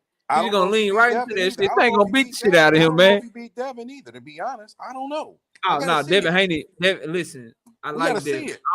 I don't want nobody to think I don't like Devin, bro. Like I like Devin Haney. I'm a fan of his. I hope he get the Kambosos fight. I hope he beats him. I worry about Devin's gas tank towards the end of the fight. And I worry about fighters that react to punches the way that he do, bro. Like I understand his hit and not get hit, but he hate getting hit. And if Linares can eventually catch up to you, right? Linares can eventually catch up to you. Jojo Diaz can have success and cut off the ring against you. At some point, I believe wholeheartedly that Tank Davis or any of these top guys, they're gonna be able to make him sit down and fight with them. And when he sit down and fight with them, it's all bad for him, bro. It's all bad for him, in my opinion. But that's just my opinion. They need to make the fight so we can see that shit. I think Tank getting hit a lot too. He been getting hit a lot lately. Yeah, but I didn't say hit a lot. How he reacts to punch. No, Tank react to that shit. Tank react to that shit like, oh, that's all you got? All right, I'm finna walk your ass down. Like Tank walked through that shit like a savage. Devin get hit and he like, oh shit, okay, let me use distance. Let me bag up a little bit. Let me do this. I don't know, bro. It's I don't want to say it's something missing there. I just don't like the way that he reacts to the punches. And I feel like eventually, I don't care how good your lateral movement is. I don't care how good you box.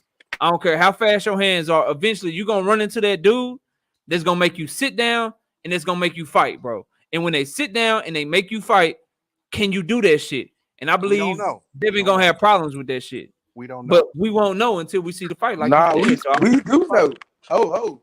If y'all look at Devin tape, I told y'all before he even fought Linares, he's not a good inside fighter. I agree. You did say that shit. I hadn't seen it yet, but you said that shit.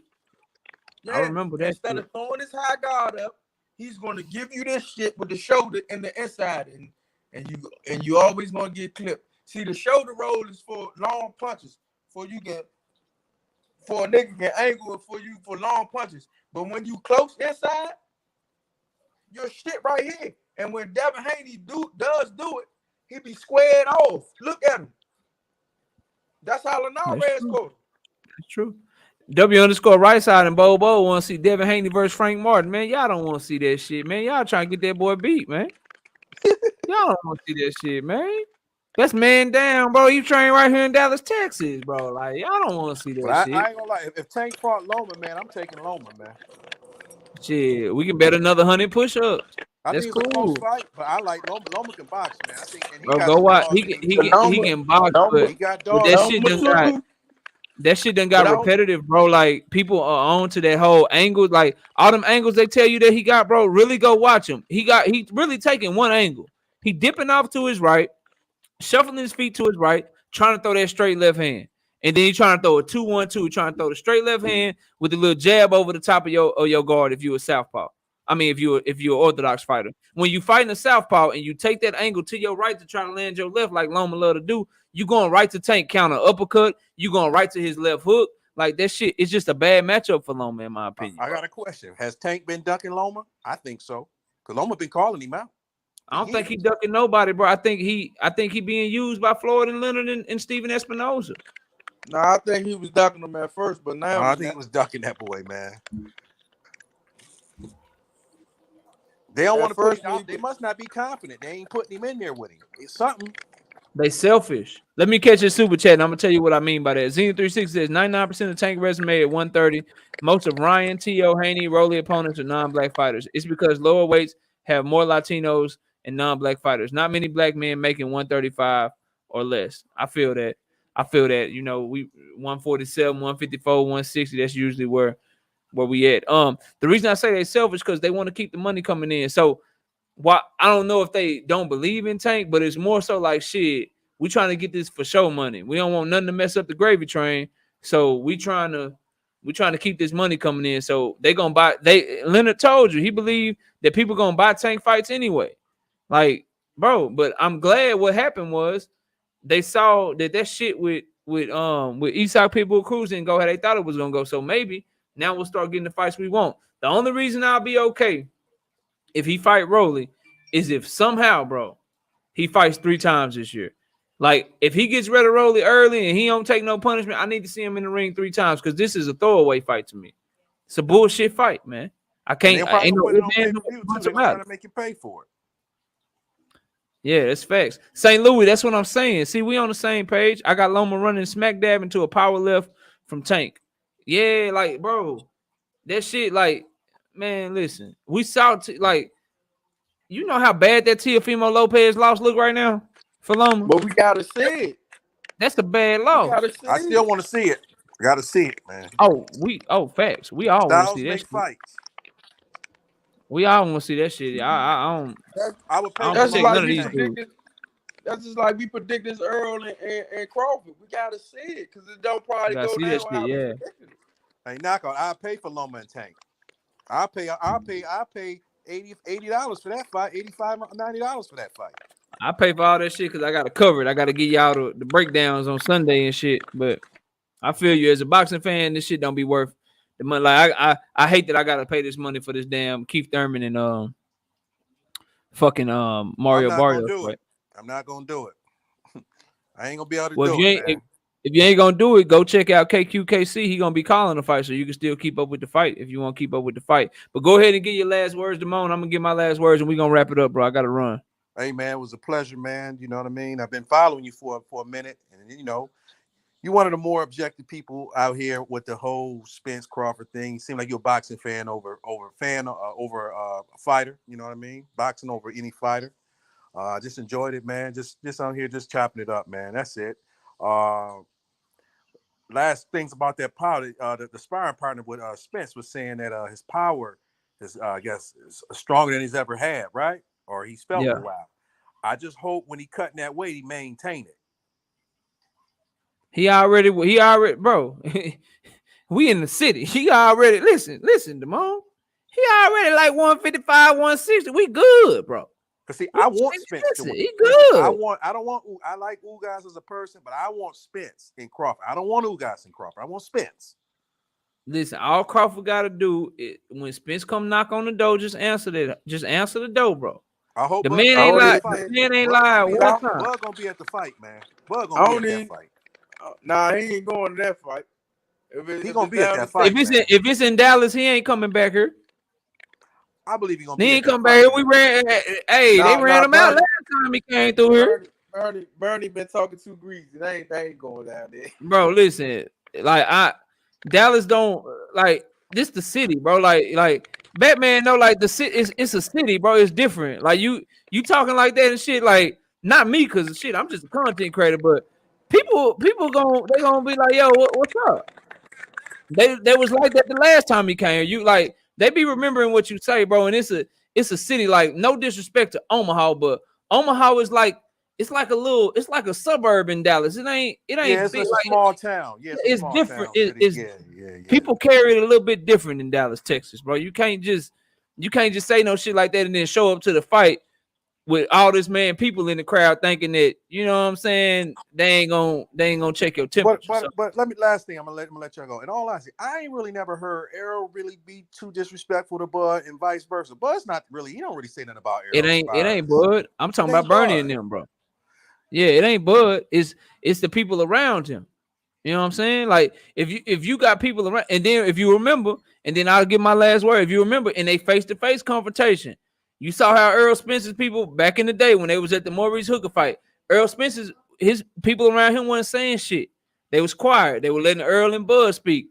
It was the dude from Omaha that came with Bud that was talking all that shit, and Earl was like, "Bro, what you talking for, bro? Like, this ain't got nothing to do with you. What you talking from the side for? Like, it's a whole different energy, bro. Like, we don't. It's like East Coast, West Coast with them too, man. Yeah, all that talking. That's what it all is. That talking, bro. This is the city, bro.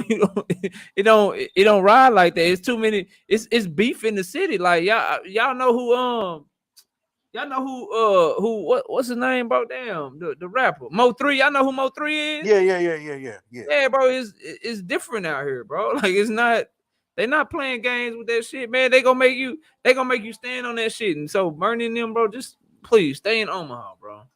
Stay in Omaha, because they don't come to the fight, bro. Just let him. He gonna call you out. Bug can come there with 1 or 2 guys. That's not those guys. I don't think. Yeah, he come. Like he come. He just need to get a front row VIP seat. Don't just sit in the crowd and shit, bro. Just get. Cause last time he did that shit, they tried to press him. Yeah, they should have him come in the ring, man. If they really gonna fight, and it's already, I don't know if they talking or not, have him come in the ring, build the fight up from there. Yeah, see, that's what like towns like St. Louis, you know, like cause I'm shit again, bro. Not me. I'm from here. I know how they, bro. You can't be in Dallas, Texas, St. Louis, DC, Baltimore. Like, when you say some shit, they gonna be like, say, bro, remember that shit you said? Like, what's up? Like, yeah, they want them to stand. Yeah, like what? Yeah. What we don't care if the police. The police can be out there and all that, man. Shit go that way. Yeah, they gonna be like, oh, did you really? They gonna either make you stand on that shit or make you cower up and be like, nah, bro, you know, I'm just. They gonna expose whatever it is inside you, whether that's dog and man or whether that's like internet energy. Like, they gonna remind you, like, remember you said that if everybody that with him, well, I'm from Dallas, bro, I'm with him. So what you saying? And then they gonna wait on your response and they gonna respond accordingly. It's different, bro. Like, certain things you can do in small towns. It's a lot different in the city because it's people that ain't got nothing to lose. And it's a lot more people in Dallas than it is in Omaha, bro. Like, it's a whole different energy. That's not even close. Yeah. It's a whole different thing. But my last words, y'all. Look, I appreciate my brother Batman. I appreciate my brother Damone coming up here kicking it with me. Y'all know what it is, man. Check us out live every Wednesday night, 7:30 p.m. Central Time. We discuss the hottest topics in boxing. Catch me live every Friday night, 7:30 p.m. Central Time. That's where I break down and I predict all the upcoming fights for that weekend. Listen, man, we got a fire show this Friday night. I'm doing, man, let me count them for y'all. It's so much, bro. I got let me see. I got 1, 2. So I got Chris Eubanks versus Liam Williams on the docket. I got Clarissa Shields versus Emma Cozen. I got Raymond Ford versus Edward Vasquez coming. I got Luis Nery versus Carlos Castro. I got Leo Santa Cruz versus Keenan Carabao. I got Keith Thurman and Mario Barrios, Jesse Bam Rodriguez and Carlos Quadras, Abel Ramos versus Lucas Santa Maria, and Jesus Ramos versus Vladimir Hernandez. That's 1, 2, 3, 4, 5, 6, 7, 8, 9 predictions that I will be doing for you guys on Friday night with my brother Ricky Williams. He gonna join the show and kick it with me for a little bit. So y'all come through, man. We're gonna have fun Friday night. I'll also be live Sunday morning with KQKC Boxing Network, Sunday morning at 9 a.m. And in the meantime, y'all check out all the daily content that we dropping on the channel on a daily basis. But I appreciate my brother Batman. I appreciate my brother Damone. Thank y'all for coming through and rocking out. Kano, send that to me. I'll probably add that to the docket if Ricky don't kill me. Send that to me. I'll see what's up with it, bro. But yeah, I appreciate that, man. And y'all enjoy the rest of y'all day. And with that, we out of here. Peace, y'all. Salute.